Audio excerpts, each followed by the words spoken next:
ಎಲ್ಲರಿಗೂ ನಮಸ್ಕಾರ ರೀ. ಇವತ್ತಿನ ಕ್ಲಾಸ್ನಾಗ ಏನು ಡಿಸ್ಕಸ್ ಮಾಡೋಣಪ್ಪ ಅಂತಂದ್ರೆ ಕೆಮಿಸ್ಟ್ರಿ ರಸಾಯನಶಾಸ್ತ್ರದ ಕಾನ್ಸೆಪ್ಟ್ಗಳನ್ನ ಡಿಸ್ಕಸ್ ಮಾಡ್ಕೊಂತ ತಗೊಂಡ್ರಿ ಚಾಪ್ಟರ್ ವೈಸ್. ಫಸ್ಟ್ ನೋಡ್ರಿ ಬೇಸಿಕ್ ಕೆಮಿಸ್ಟ್ರಿ ಒಳಗೆ ಏನೇನು ಕೇಳ್ತಾರೆ ಅನ್ನೋದು ಡಿಸ್ಕಸ್ ಮಾಡ್ಕೊಂತ ತಗೊಂಡ್ರಿ.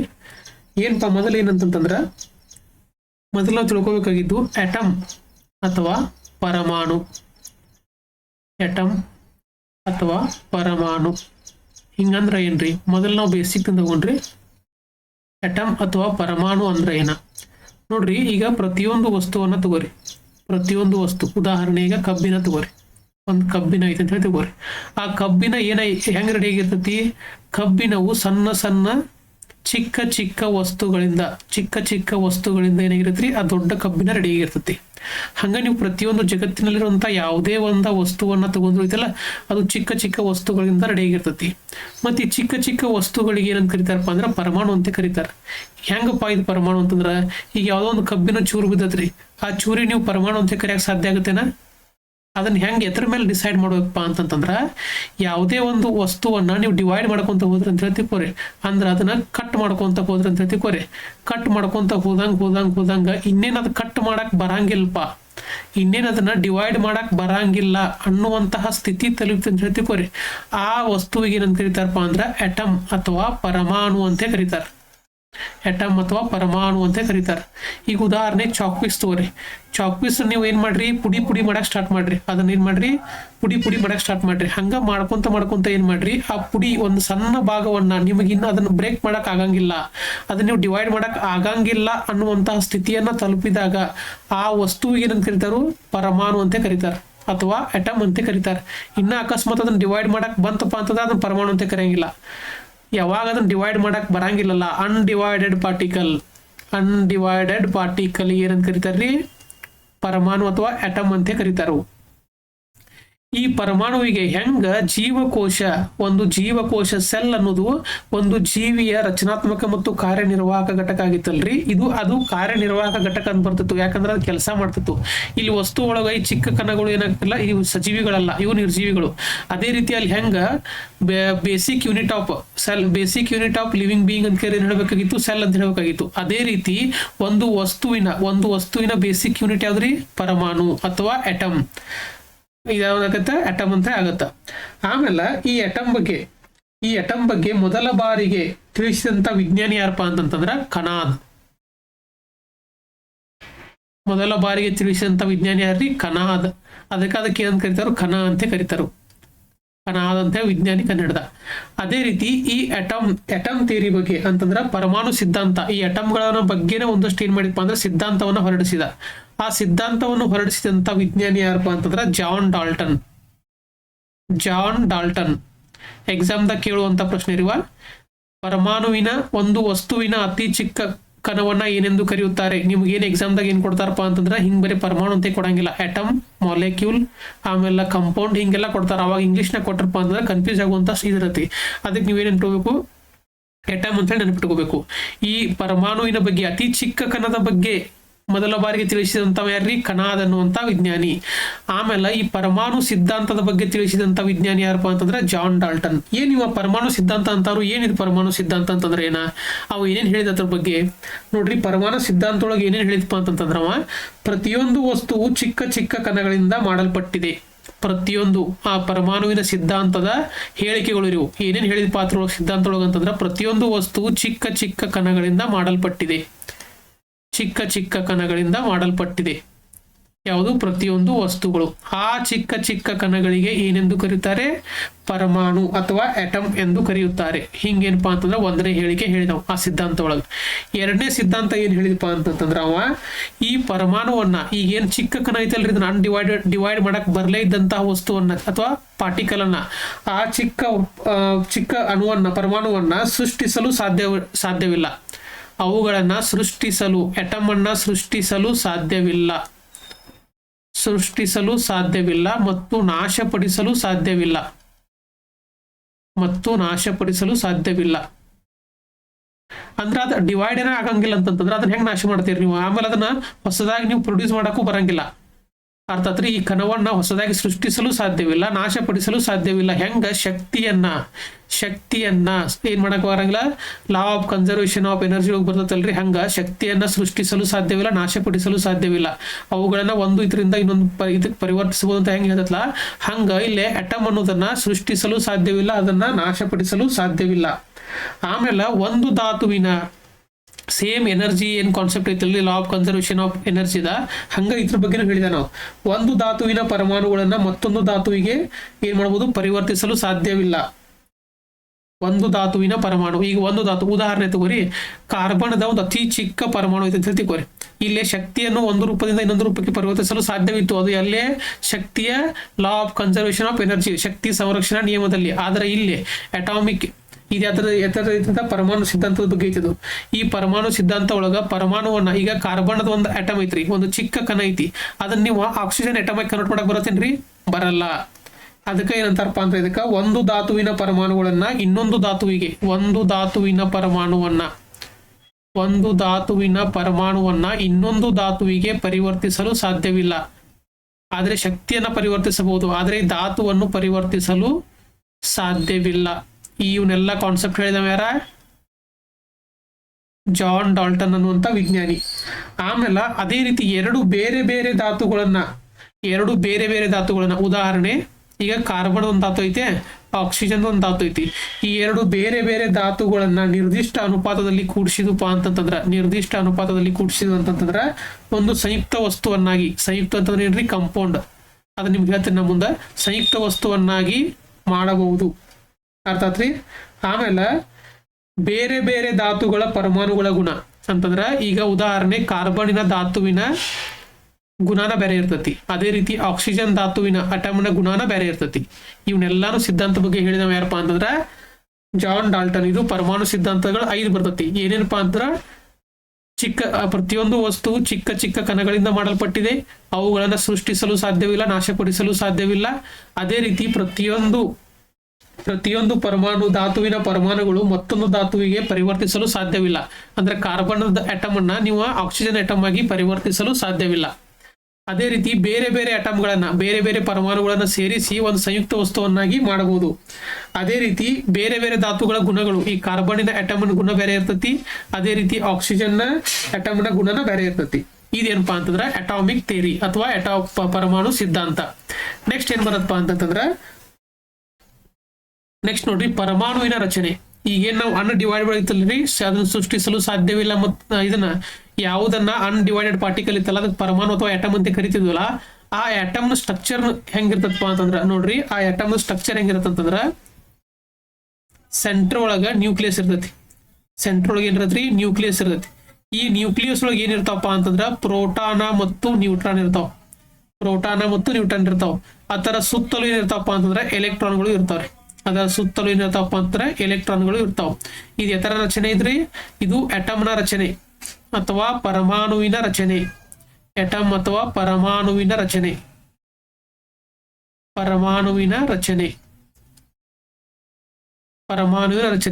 ಈ ಸೆಂಟ್ರಲ್ ಒಳಗೆ ಏನಂತ ಕರೀತಾರೆ, ಇದಕ್ಕ ನ್ಯೂಕ್ಲಿಯಸ್ ಅಂತ ಕರೀತಾರೆ.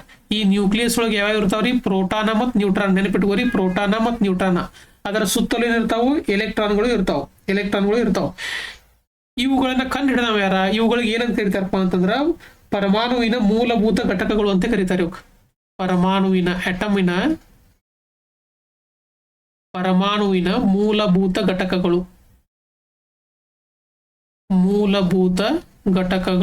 ಯಾವ್ಯಾವ ಬರ್ತಾವ್ರಿ, ಒಂದು ಪ್ರೋಟಾನ್,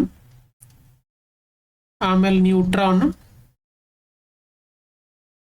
ಆಮೇಲೆ ಯಾವ್ದು ಬರ್ತತಿ, ಎಲೆಕ್ಟ್ರಾನ್ ಬರ್ತತಿ. ಸೆಂಟ್ರಲ್ ಒಳಗಿರೋ ಯಾವ ಪ್ರೋಟಾನ್ ಮತ್ತು ನ್ಯೂಟ್ರಾನ್, ಸುತ್ತಲೂ ಇರುವಂತವ ಯಾವ್ರಿ, ಎಲೆಕ್ಟ್ರಾನ್. ಇವ್ ನೆನಪಿಟ್ಕೋಬೇಕು. ಆಮೇಲೆ ಈ ಪ್ರೋಟಾನ್ ಯಾವ ಚಾರ್ಜ್ ಇರತ್ತಪ್ಪ ಅಂತಂದ್ರೆ, ಇದು ಪಾಸಿಟಿವ್ ಚಾರ್ಜ್ ಇರತ್ತೆ. ಅರ್ಥಾತ್ರಿ, ಪ್ರೋಟಾನ್ ಅನ್ನೋದು ಪಾಸಿಟಿವ್ ಚಾರ್ಜ್ ಇರತ್ತೆ. ನ್ಯೂಟ್ರಾನ್ಗೆ ಯಾವುದೇ ರೀತಿಯಾದಂತ ಚಾರ್ಜ್ ಇರಂಗಿಲ್ಲ. ಅದೇ ರೀತಿ ಎಲೆಕ್ಟ್ರಾನಿಗೆ ಯಾವ ಚಾರ್ಜ್ ಇರತ್ತಪ್ಪ ಅಂತಂದ್ರೆ ನೆಗೆಟಿವ್ ಚಾರ್ಜ್ ಇರತ್ತೆ. ಪ್ರೋಟಾನಿಗೆ ಪಾಸಿಟಿವ್ ಚಾರ್ಜ್, ನ್ಯೂಟ್ರಾನ್ಗೆ ಯಾವುದೇ ರೀತಿಯಾದಂತಹ ಚಾರ್ಜ್ ಇರಂಗಿಲ್ಲ. ಎಲೆಕ್ಟ್ರಾನ್ಗಳಿಗೆ ನೆಗೆಟಿವ್ ಚಾರ್ಜ್ ಇರತ್ತೆ.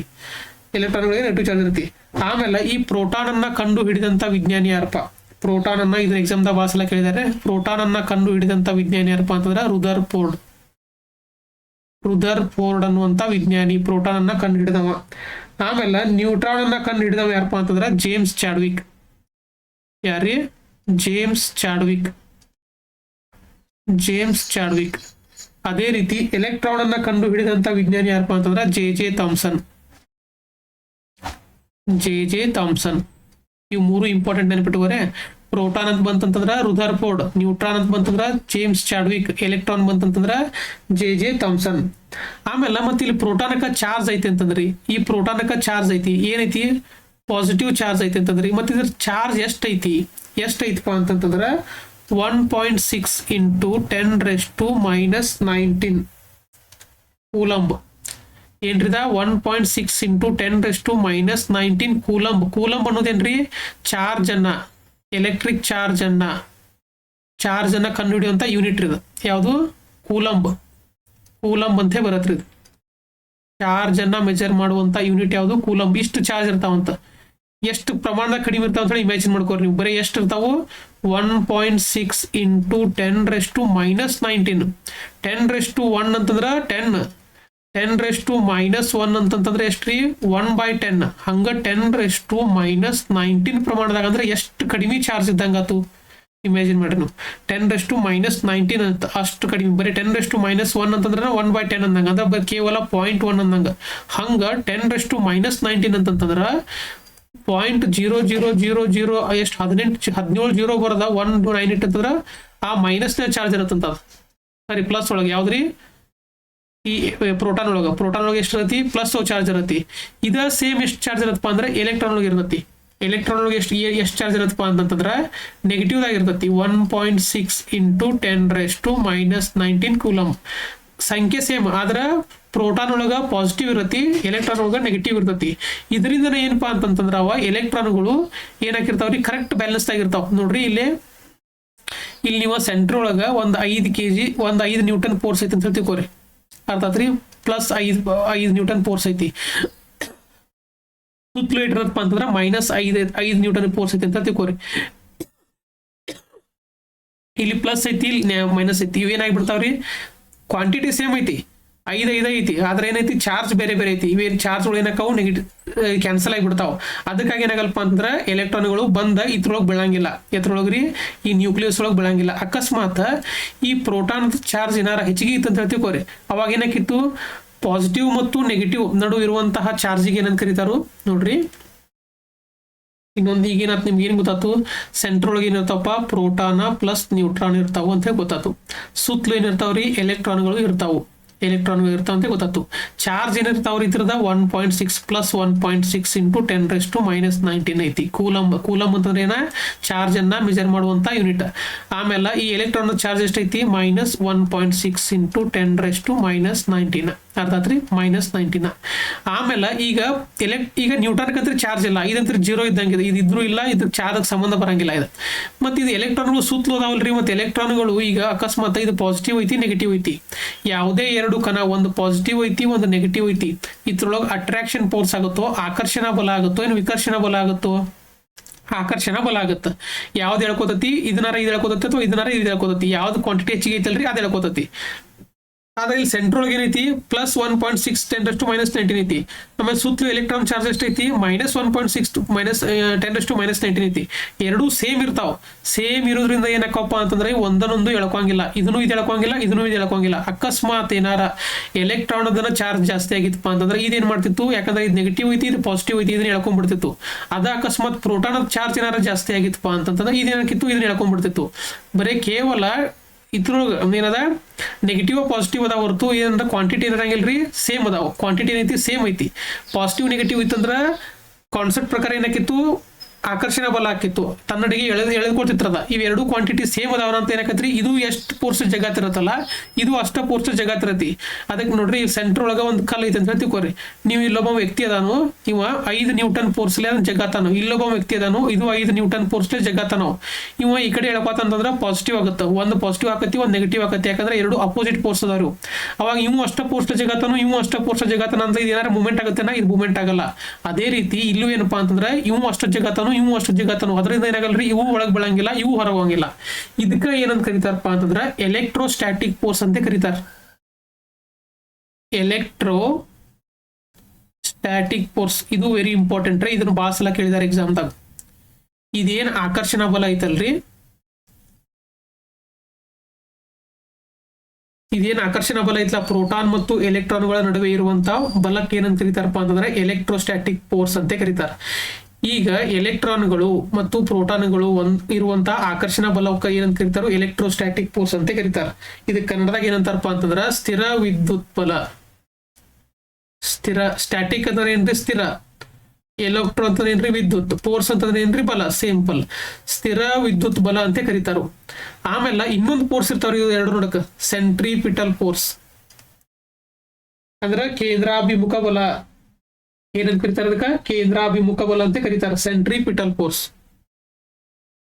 ಎಕ್ಸಾಮ್ದಾಗ ಏನ್ ಕೇಳಬಹುದು ನಿಮಗೆ ಕ್ವಶನ್,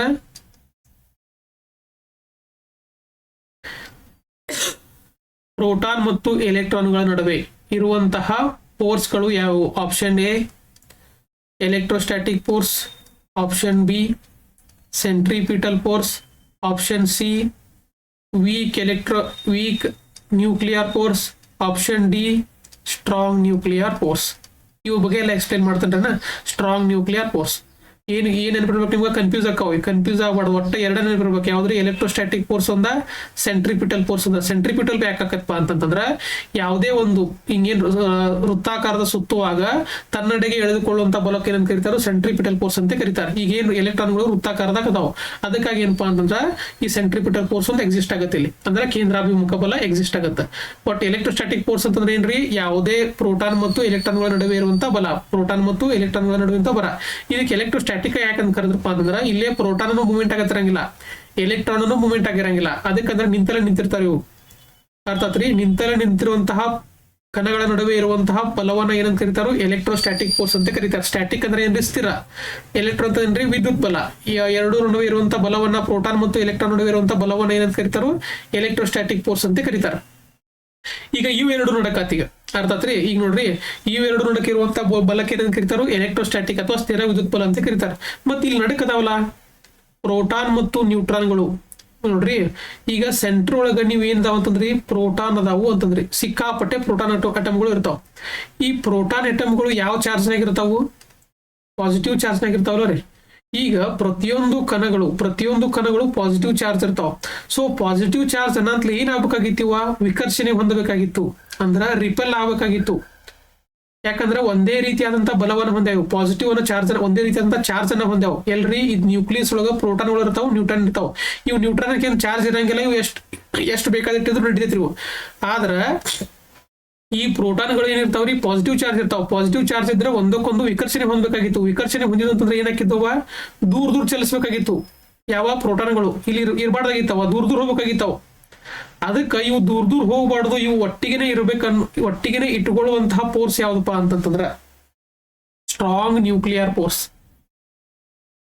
ನಾ ಈಗ ಅದ್ರ ಬಗ್ಗೆ ಹೇಳಿ ನಿಮ್ಗ, ಎಲೆಕ್ಟ್ರೋಸ್ಟ್ಯಾಟಿಕ್ ಫೋರ್ಸ್ ಬಗ್ಗೆ ಹೇಳಿನಿ. ಎಲೆಕ್ಟ್ರೋಸ್ಟ್ಯಾಟಿಕ್ ಫೋರ್ಸ್ ಯಾವ್ದ್ರ ನಡಕೈತಿ, ಪ್ರೋಟಾನ್ ಮತ್ತು ಅದ್ರ ಸುತ್ತಲೂ ಇರುವಂತ ಎಲೆಕ್ಟ್ರಾನ್ಗಳ ಮಧ್ಯೆ ಐತಿ. ಅದೇ ರೀತಿ ಸೆಂಟ್ರ್ ಒಳಗಿರುವಂತದ್ದು ಯಾವ್ದ್ರ ನಡಕೈತಿ, ಪ್ರೋಟಾನ್ಗಳು ಒಂದಕ್ಕೊಂದು ಹೋಗ್ಬಾರ್ದು. ಪ್ರೋಟಾನ್ಗಳು ಯಾಕೆ ಒಂದಕ್ಕೊಂದು ಹೋಗ್ತಾವ, ಪ್ರೋಟಾನ್ಗಳು ಎರಡು ಪಾಸಿಟಿವ್ ಚಾರ್ಜ್ ಇರ್ತಾವ. ಪಾಸಿಟಿವ್ ಚಾರ್ಜ್ ಇದ್ದು ಅಂತಂದ್ರೆ ವಿಕರ್ಷಣೆ ಹೊಂದಬೇಕಾಗಿತ್ತು. ವಿಕರ್ಷಣೆ ಅಂತಂದ್ರೆ ಏನ್ರಿ, ಒಂದೊಂದೊಂದು ರಿಪಲ್ ಆಗ್ಬೇಕಾಗಿತ್ತು. ರಿಪಲ್ ಆಗಿದ್ದು ಅಂತಂದ್ರೆ ಅವು ಸೆಂಟರ್ದಾಗ ಕೊಂಡಿರ್ತಿರ್ಕಿಲ್ಲ, ಒಂದೊಂದೊಂದು ದೂರ ಹೋಗ್ಬಿಡ್ತಿದ್ದವು. ಇವುಗಳು ದೂರ ಹೋಗ್ಬಾರ್ದು, ಇವುಗಳು ಅಲ್ಲೇ ಇರ್ಬೇಕನ್ನಕ ಒಂದು ಫೋರ್ಸ್ ಐತಿ. ಅದಕ್ಕೆ ಏನಂತ ಕರೀತಾರಪ್ಪ ಅಂತಂದ್ರ ಸ್ಟ್ರಾಂಗ್ ನ್ಯೂಕ್ಲಿಯರ್ ಫೋರ್ಸ್.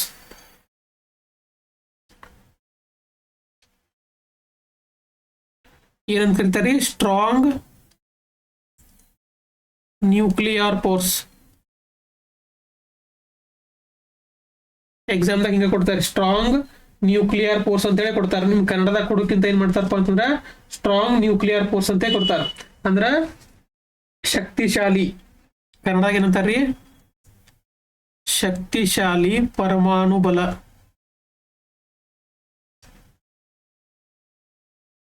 ಅಥವಾ ಕೇಂದ್ರೀಯ ಬಲ. ಕನ್ನಡ ನೆನಪಿಟ್ಟು ಹೋಗಿಂತಾನು ಇಂಗ್ಲಿಷ್ ನೆನಪಿಟ್ಟು ಟ್ರೈ ಮಾಡ್ರಿ. Strong nuclear force. Strong nuclear force ಎಲ್ಲಿ ಇದಕ್ಕವ್ರಿ, ಪ್ರೋಟಾನ್ ಮತ್ತು ಪ್ರೋಟಾನ್ಗಳ ನಡುವೆ. ಅವುಗಳನ್ನ ತಮ್ಮಲ್ಲಿ ಹೊಂದಾಣಿಕೆಯಾಗಿ ಇಟ್ಕೋಬೇಕು. ಪ್ರೋಟಾನ್ಗಳನ್ನ ಒಂದೊಂದು ಹತ್ತಿಗೆ ಇಟ್ಕೋಬೇಕು ಅನ್ನುವಂಥ ಫೋರ್ಸ್ ಯಾವ್ದಪ್ಪ ಅಂದ್ರೆ ಸ್ಟ್ರಾಂಗ್ ನ್ಯೂಕ್ಲಿಯರ್ ಫೋರ್ಸ್. ಇದೊಂದು ಅಂಟಿದ್ದಂಗೆ ಇದು ಅಂಟಿದ್ದಾಗಿದೆ. ಆಕ್ಚುಲಿ ಇವು ಎರಡು ಪಾಸಿಟಿವ್ ಚಾರ್ಜ್ ಇರ್ತಾವೆ, ಇವು ಒಂದೊಂದು ಬಿಟ್ಟು ಹೋಗ್ಬೇಕಂದಿರ್ತಾವೆ. ಯಾಕಂದ್ರೆ ಪಾಸಿಟಿವ್ ಚಾರ್ಜ್ ಇರೋದ್ರಿಂದ ಆಬ್ವಿಯಸ್ಲಿ ಅವು ಚೇಂಜ್ ಹಾಕೊಂತ ಹೋಗ್ಬೇಕಾಗಿತ್ತು. ಆದ್ರೆ ಇವುಗಳನ್ನ ಹತ್ತಿಗಿಟ್ಟುವಂತ ಅಂಟ್ ಯಾವ್ದಪ್ಪ ಅಂತಂದ್ರೆ ಸ್ಟ್ರಾಂಗ್ ನ್ಯೂಕ್ಲಿಯರ್ ಫೋರ್ಸ್. ಅದೇ ರೀತಿ ಈ ಪ್ರೋಟಾನ್ ಮತ್ತು ಎಲೆಕ್ಟ್ರಾನ್ಗಳು ಒಂದೊಂದು ಏನಾಗಬಾರ್ದು, ಒಂದಕ್ಕೊಂದು ಎಳ್ಕೋಬಾರ್ದು ಅನ್ನಕ್ಕೆ ಇರುವಂತಹ ಫೋರ್ಸ್ ಯಾವ್ದ್ರಿ? Electrostatic force. Electrostatic force. ಈಗ ಎರಡು ಫೋರ್ಸ್ ಬಗ್ಗೆ ಗೊತ್ತಾದ ನಿಮಗೆ. ಹಂಗ ಫಂಡಾಮೆಂಟಲ್ ಫೋರ್ಸ್ ಅಂತ ಬರ್ತಾವ್ರಿ. ಯಾವ ಫಂಡಾಮೆಂಟಲ್ ಫೋರ್ಸ್ ಅಂತ ಬರ್ತಾವ. ಏನ್ ಫಂಡಾಮೆಂಟಲ್ ಫೋರ್ಸ್ ಅಂತಂದ್ರ ಫಂಡಾಮೆಂಟಲ್ ಮೂಲಭೂತ ಫಂಡಾಮೆಂಟಲ್ ಫೋರ್ಸ್ ಅಂತ ಬರ್ತಾವ. ಏನ್ ಇವು ಫಂಡಾಮೆಂಟಲ್ ಫೋರ್ಸ್ ಅಂತಂದ್ರ ಮೂಲಭೂತ ಬಲಗಳು. ಮೂಲಭೂತ ಬಲಗಳು ಏನಿವ ನೋಡ್ರಿ. ಯಾವುದೇ ಇದಕ್ಕ ಮೂಲಭೂತ ಅಂತೇಳಿ ಎದಕ್ಕೆ ಕರೀತಾರಪ್ಪ ಅಂತಂದ್ರ, ಮೂಲಭೂತ ಅಂತೇಳಿ ಎದಕ್ಕೆ ಕರೀತಾರ ಅಂತಂದ್ರ ಅವು ಇಲ್ಲದ್ಲೆ ಅವು ರಚನೆ ಆಗಿರಂಗಿಲ್ಲ, ಅವು ಕಂಪಲ್ಸರಿ ಇರಬೇಕಾರೆ. ಹಂಗ ಜಗತ್ತಿನೊಳಗ ಯಾವುದೇ ಎಟಮ್ಗಳು ಅಥವಾ ಯಾವುದೇ ಕಣಗಳ ನಡುವೆ ಏನೇ ಒಂದು ಫೋರ್ಸ್ ಇದ್ದು ಅಂತಂದ್ರ ಅವು 4 ಫೋರ್ಸ್ಗಳು ಬರ್ತಾವೆ ಜಗತ್ತಿನಲ್ಲಿ. ಎಲ್ಲಾ ಅಣುಗಳು, ಎಲ್ಲಾ ವಸ್ತುಗಳಾಗಿರ್ಬೋದು, ಎಲ್ಲಾ ಜೀವಿಗಳಾಗಿರ್ಬೋದು, ಎಲ್ಲಾ ಎದರಿಂದ ರೆಡಿ ಆಗಿರ್ತಾವಪ್ಪ ಅಂತಂದ್ರ 4 ಫೋರ್ಸ್ಗಳಿಂದ ರೆಡಿ ಆಗಿರ್ತಾವ. ಒಂದೇ ಯಾವಪ್ಪ ಅಂತಂದ್ರೆ ಎಲೆಕ್ಟ್ರೋಸ್ಟ್ಯಾಟಿಕ್ ಫೋರ್ಸ್. ಅಂದ್ರೆ ಇವಿಲ್ಲ ಅಂತಂದ್ರೆ ನಡೆಯಂಗೆ ಇಲ್ಲ ರೀ ಜಗತ್ತೊಳಗ. ಹಂಗ ಎಲೆಕ್ಟ್ರೋಸ್ಟ್ಯಾಟಿಕ್ ಫೋರ್ಸ್. ಈಗ ಉದಾಹರಣೆ ನೋಡ್ರಿ, ಎಲೆಕ್ಟ್ರೋಸ್ಟ್ಯಾಟಿಕ್ ಫೋರ್ಸ್ ಅಣುಗಳು ಒಳಗೆ ಇರ್ಲಿಕ್ಕೆ ಅಂತ ಹೇಳ್ತಿಕೋರಿ. ಈಗ ಎಲೆಕ್ಟ್ರೋಸ್ಟ್ಯಾಟಿಕ್ ಫೋರ್ಸ್ ಅಂದ್ರೆ ಏನ್ರಿ? ಎಲೆಕ್ಟ್ರಾನ್ ಮತ್ತು ಪ್ರೋಟಾನ್ಗಳ ನಡುವೆ ಐತೆ ಅಂತ ಹೇಳಿದ್ನ. ಈ ಎಲೆಕ್ಟ್ರೋಸ್ಟ್ಯಾಟಿಕ್ ಫೋರ್ಸ್ ಇರ್ಲಿಕ್ಕಪ್ಪ ಅಂತಂದ್ರೆ ಎಲೆಕ್ಟ್ರಾನ್ಗಳು ಜಿಗದಾರ ಹೋಗಿದ್ವು, ಪ್ರೋಟಾನ್ ಜಿಗದ್ ಹೋಗಿದ್ವು. ಅವಾಗ ಏನಾಕಿರಕಿಲ್ಲ? ಎಟಮ್ಗಳ ನಿರ್ಮಾಣ ಹಾಕಿರಕಿಲ್ಲ. ಎಟಮ್ಗಳ ನಿರ್ಮಾಣ ಹಾಕಿರಕಿಲ್ಲ ಅಂತಂದ್ರೆ ಯಾವುದೇ ಜಗತ್ತನ್ನ ನಡೀತಿರ್ಕಿಲ್ಲ. ಮೇನ್ ಇಂಪಾರ್ಟೆಂಟ್ ಎಟಮ್ ರೀ. ಎಟಮ್ ಇರೋದ್ರಿಂದ ಏನಕ್ಕಪ್ಪ? ಈ ಉದಾಹರಣೆ ನೋಡಿ, ಕಬ್ಬಿಣದ ಎಟಮ್ ಇರಾಕಿಲ್ಲ ಅಂದ್ರೆ ಕಬ್ಬಿಣ ರೆಡಿ ಹಾಕಿರ್ಕಿಲ್ಲ. ಕಬ್ಬಿಣ ರೆಡಿ ಹಾಕಿರ್ಕಿಲ್ಲ ಅಂದ್ರೆ ನಮ್ಗೆ ವಸ್ತುಗಳಿಗೆ ಬಳಕೆಗೆ ಯೂಸ್ ಹಾಕಿರ್ಕಿಲ್ಲ. ಅದೇ ರೀತಿ ಆಕ್ಸಿಜನ್ ಐತೆ ಅಂತ ಹೇಳ್ತಿಕೋರಿ. ಆಕ್ಸಿಜನ್ ಎಟಮ್ ಇರಾಕಿಲ್ಲ ಅಂತಂದ್ರ ಆಕ್ಸಿಜನ್ ಎಟಮ್ ರೆಡಿ ಹಾಕಿರ್ಕಿಲ್ಲ, ಹಂಗ ಆಕ್ಸಿಜನ್ ಸಿಗ್ತಿರ್ಕಿಲ್ಲ. ಅದೇ ರೀತಿ ಮೂಲಭೂತ ಬಲಗಳು ಅಂತಂದ್ರೆ ಏನ್ರಿ? ಯಾವುದೇ ಒಂದು ಜಗತ್ತೊಳಗಿತ್ತಂದ್ರ ಈ ಬಲಗಳು ಇಂಪಾರ್ಟೆಂಟ್ ಆಗಿರ್ತಾವ. ಈ ಹೆಂಗ್ ಮೂಲಭೂತ ಹಕ್ಕುಗಳು ಇರ್ತಾವಲ್ಲ, ಹಂಗೇನಪ್ಪ ಸಂವಿಧಾನ ಮೂಲಭೂತ ಹಕ್ಕುಗಳಿಗೆ ಏನು ಮ್ಯಾಗ್ನಾ ಕಾರ್ಟಾ ಅಂತ ಕರೀತಾರಲ್ಲ, ಹಂಗೆ ಇದಕ್ಕೆ ಮೂಲಭೂತ ಬಲಗಳು ಏನಪ್ಪಾ ಅಂದ್ರೆ ಜಗತ್ತಿನಲ್ಲಿ ಒಟ್ಟು ಇವು ಇರ್ಲಿಕ್ಕಂದ್ರೆ ಯಾವ ವಸ್ತುಗಳು ಜಗತ್ತು ಉತ್ಪತ್ತಿ ಆಗಿರ್ಕಿಲ್ಲ. ಒಂದೇದು ಯಾವ್ದ್ರಿ? Electrostatic force.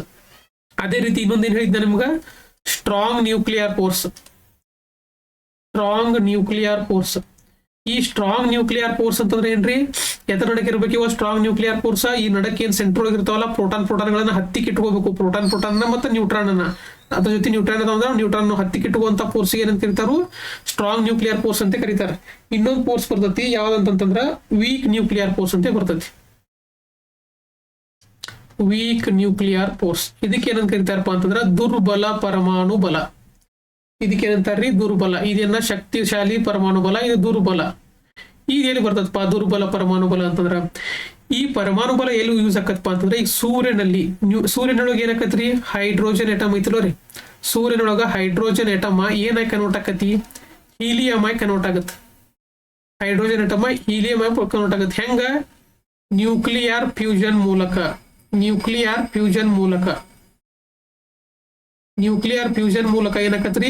ಹೈಡ್ರೋಜನ್ ಎಟಮ್ ಏನಕ್ಕವು? ಹೈಡ್ರೋಜನ್ ಎಟಮ್ಗಳು ಒಂದಕ್ಕೊಂದು ಸೇರಿ. ಫ್ಯೂಷನ್ ಅಂತಂದ್ರೆ ಏನ್ರಿ? ಒಂದಕ್ಕೊಂದು ಕೂಡುದ. ಫಿಷನ್ ಅಂತಂದ್ರೆ ಏನ್ರಿ? ಡಿವೈಡ್ ಆಗುದ. ಈಗ ಹೈಡ್ರೋಜನ್ H2 ಇದು ಹಿಂಗೆ H ಮತ್ತೆ H ಅಂತಂದ್ರೆ ಇದಕ್ಕೆ ಏನಂತಾರು? ನ್ಯೂಕ್ಲಿಯರ್ ಫಿಷನ್ ಅಂತ ಕರೀತಾರ. ಆದ್ರ ಸೂರ್ಯನಲ್ಲಿ ಶಕ್ತಿ ಉತ್ಪತ್ತಿ ಹೆಂಗಾಗತ್ತ? ಫ್ಯೂಷನ್ ನಲ್ಲಿ ಆಗತ್ತ. ಹೆಂಗ? ಹೈಡ್ರೋಜನ್ ಎಟಮ್ಗಳು ಸೇರಿ ಏನಕ್ಕಪ್ಪ ಅಂತಂದ್ರ ಫ್ಯೂಷನ್ ಕ್ರಿಯೆ ಆಗತ್ತ. ಫ್ಯೂಷನ್ ಅದಕ್ಕೆ ಏನಂತ ಕರೀತಾರೆ? ನ್ಯೂಕ್ಲಿಯರ್ ಫ್ಯೂಷನ್ ಅಂತ ಕರೀತಾರ. ಆ ಫ್ಯೂಷನ್ ಎಟಮ್ ಆಗಿ ಏನ ಕನ್ವರ್ಟ್ ಆಕಾವ? ಹೀಲಿಯಂ ಆಗಿ ಕನ್ವರ್ಟ್ ಆಕಾವ. ಯಾಕಂತಂದ್ರ ಒಂದ್ ಹೈಡ್ರೋಜನ್ ಎಟಮ್ ಕೂಡಿ ಇನ್ನೊಂದು ಹೈಡ್ರೋಜನ್ ಎಟಮ್ ಕೂಡಿತಂತಂದ್ರ ಹೀಲಿಯಂ ಆಗಿ ಕನ್ವರ್ಟ್ ಆಕಾವ. ಹಿಂಗ ನ್ಯೂಕ್ಲಿಯರ್ ಒಂದು ಅಣು, ಒಂದು ಎಟಮ್ ಇನ್ನೊಂದು ಎಟಮ್ ಆಗಿ, ಒಂದು ಎಟಮ್ಗಳು ಇನ್ನೊಂದು ಎಟಮ್ ಆಗಿ ಕನ್ವರ್ಟ್ ಆಗಕ್ ಬೇಕಾಗಿರುವಂತಹ ಫೋರ್ಸಿಗೆ ಏನಂತ ಕರೀತಾರು? ವೀಕ್ ನ್ಯೂಕ್ಲಿಯರ್ ಫೋರ್ಸ್ ಅಂತ ಕರೀತಾರೆ. ಈ ವೀಕ್ ನ್ಯೂಕ್ಲಿಯರ್ ಫೋರ್ಸ್ ಇರಾಕಿಲ್ಪ ಅಂತಂದ್ರೆ ಇವು ಹೈಡ್ರೋಜನ್ ಎಟಮ್ ಇದ್ದು ಹೀಲಿಯಂ ಎಟಮ್ ಹಾಕಿರ್ಕಿಲ್ಲ. ಆದ್ದರಿಂದ ನಮಗೆ ಸೂರ್ಯನಿಂದ ಬೆಳಕು ಸಿಗ್ತಿರ್ಕಿಲ್ಲ. ಅದಕ್ಕೇನಪ್ಪಾ ಅಂದ್ರೆ ಇದು ಒಂದು fundamental force. Weak nuclear force ಏನಿರ್ತೈತ್ರಿ? ಸೂರ್ಯನಲ್ಲಿ ಇರ್ತೈತಿ. ಅದೇ ರೀತಿ ಮತ್ತೆ ಎಲ್ಲಿರ್ತಪ್ಪ ಅಂದ್ರೆ radioactive element, radioactivity ಇರೋದು ಗೊತ್ತ್ರಿ? ಆ ರೇಡಿಯೋ ಆಕ್ಟಿವಿಟಿ ಕಾನ್ಸೆಪ್ಟ್ ಅಂತ ಹೇಳ್ತೇನೆ ನಿಮ್ಗೆ. ರೇಡಿಯೋ ಆಕ್ಟಿವಿಟಿ ಅನ್ನೋದು ಏನಪ್ಪಾ ಅಂತಂದ್ರ ಹೊರಸೂಸುವಿಕೆ ಆಕಾವ. ಏನ್ ಹೊರಸೂಸುವಿಕೆ ಅಂತಂದ್ರೆ ಈಗ ನೋಡ್ರಿ ಉದಾಹರಣೆ ಯುರೇನಿಯಂ ಐತಿ. ಯುರೇನಿಯಂ 235 92 235 ಐತಿ. ಈ ಯುರೇನಿಯಂ ಅನ್ನ ನೀವು ಇದ್ರೊಳಗೆ ನ್ಯೂಕ್ಲಿಯರ್ ರಿಯಾಕ್ಟರ್ ಒಳಗೆ ಯೂಸ್ ಮಾಡಿದಾಗ ಏನ ಕನ್ವರ್ಟ್ ಆಕಪ್ಪ ಇವ ಯುರೇನಿಯಂ ಕ್ರಿಪ್ಟಾನ ಮತ್ತು ಬೋರಾನ್ ಆಗಿ ಕನ್ವರ್ಟ್ ಆಕವಲ್ಲ ರೀ. ಹಂಗ ಒಂದು ಯುರೇನಿಯಂ ಎಟಮ್ ಕ್ರಿಪ್ಟಾನ ಮತ್ತು ಕ್ಸೆನಾನ್ ಅಥವಾ ಬೋರಾನ್ ಯಾವ್ದಾರ ಹಿಂಗೆ ಎಟಮ್ ಕನ್ವರ್ಟ್ ಆಕಾವ. ಹಂಗೆ ಯುರೇನಿಯಂ ಇದ್ದದ್ದು ಏನ್ ಕನ್ವರ್ಟ್ ಆತು, ಕ್ರಿಪ್ಟಾನ ಮತ್ತು ಕ್ಸೆನಾನ್ ಇದ್ದು ಕನ್ವರ್ಟ್ ಆತು. ಈ ಕನ್ವರ್ಟ್ ಆದ್ಕೊಳ್ಳಿ ಏನಾಕಿತ್ತಪ್ಪ ಅಂತಂದ್ರೆ ನಮ್ಗೆ ಫೋರ್ಸ್ ಸಿಗ್ತತಿ. ಯಾವ ಫೋರ್ಸ್ ಸಿಕ್ತಿತ್ತು, ನ್ಯೂಕ್ಲಿಯರ್ ಫೋರ್ಸ್ ಸಿಕ್ತಿತ್ತು. ಯುರೇನಿಯಂ ಏನಾಕಿತ್ತು, ಶಕ್ತಿ ಬಿಡುಗಡೆ ಆಕಿತ್ತು. ಆ ಯುರೇನಿಯಂ ಇಂದ ಏನ್ ಮಾಡ್ತಾವ ನಾವು ವಿದ್ಯುತ್ ಶಕ್ತಿಯನ್ನ ಪಡಿತೇವಿ. ಹಂಗ ಒಂದ್ ಅಟಮ್ ಅಥವಾ ಒಂದ್ ಅಟಮ್ ಅಲ್ಲ, ಒಂದ್ ಹೋಲ್ ಏನಂತಾರೆ ಇದಕ್ಕೆ, ಒಂದು ವಸ್ತು. ಈಗ ನೋಡ್ರಿ ಒಂದು ಅಟಮ್ ಇಂದ ಇನ್ನೊಂದು ಅಟಮ್ ಕನ್ವರ್ಟ್ ಆಗಲ್ಲ. ಈಗ ಉದಾಹರಣೆ ಹೈಡ್ರೋಜನ್ ಅಟಮ್ ಇದ್ದಿದ್ದ ನಾವು ಪರಮಾಣು ಸಿದ್ಧಾಂತ ಡಿಸ್ಕಸ್ ಮಾಡೇವಿ. ಹೈಡ್ರೋಜನ್ ಅಟಮ್ ಇದ್ದಿದ್ದ ಹೀಲಿಯಂ ಅಟಮ್ ಕನ್ವರ್ಟ್ ಆಗಲ್ಲ. ಆದ್ರೆ ಪೂರ್ತಿ ಹೈಡ್ರೋಜನ್ ಇದ್ದದ್ದು ಹೀಲಿಯಂ ಕನ್ವರ್ಟ್ ಆಗತ್ತಿ. ಅಟಮ್ ಅಲ್ಲ, ಪೂರ್ತಿ ಹೈಡ್ರೋಜನ್ ಅನ್ನುವಂತ ಅಣು. ಅಥವಾ ಈಗ ನೋಡ್ರಿ ಹೈಡ್ರೋಜನ್ ಅನ್ನುವಂತ ಒಂದು ಪೂರ್ತಿ ಅಣುನ ಹೀಲಿಯಂ ಕನ್ವರ್ಟ್ ಆಗ್ಬೋದು. ಆದ್ರೆ ಹೈಡ್ರೋಜನ್ ಅಂದ ಅಟಮ್, ಸಣ್ಣ ಅಟಮ್ ಹೀಲಿಯಂ ಕನ್ವರ್ಟ್ ಆಗಲ್ಲ. ಹಂಗ ಯುರೇನಿಯಂ ಇದ್ದದ್ದು ಏನ್ ಕನ್ವರ್ಟ್ ಆಗುತ್ತಾ, ಯುರೇನಿಯಂ ಕ್ರಿಪ್ಟಾನ್ ಮತ್ತು ಕ್ಸೆನಾನ್ ಕನ್ವರ್ಟ್ ಆಗುತ್ತಾ.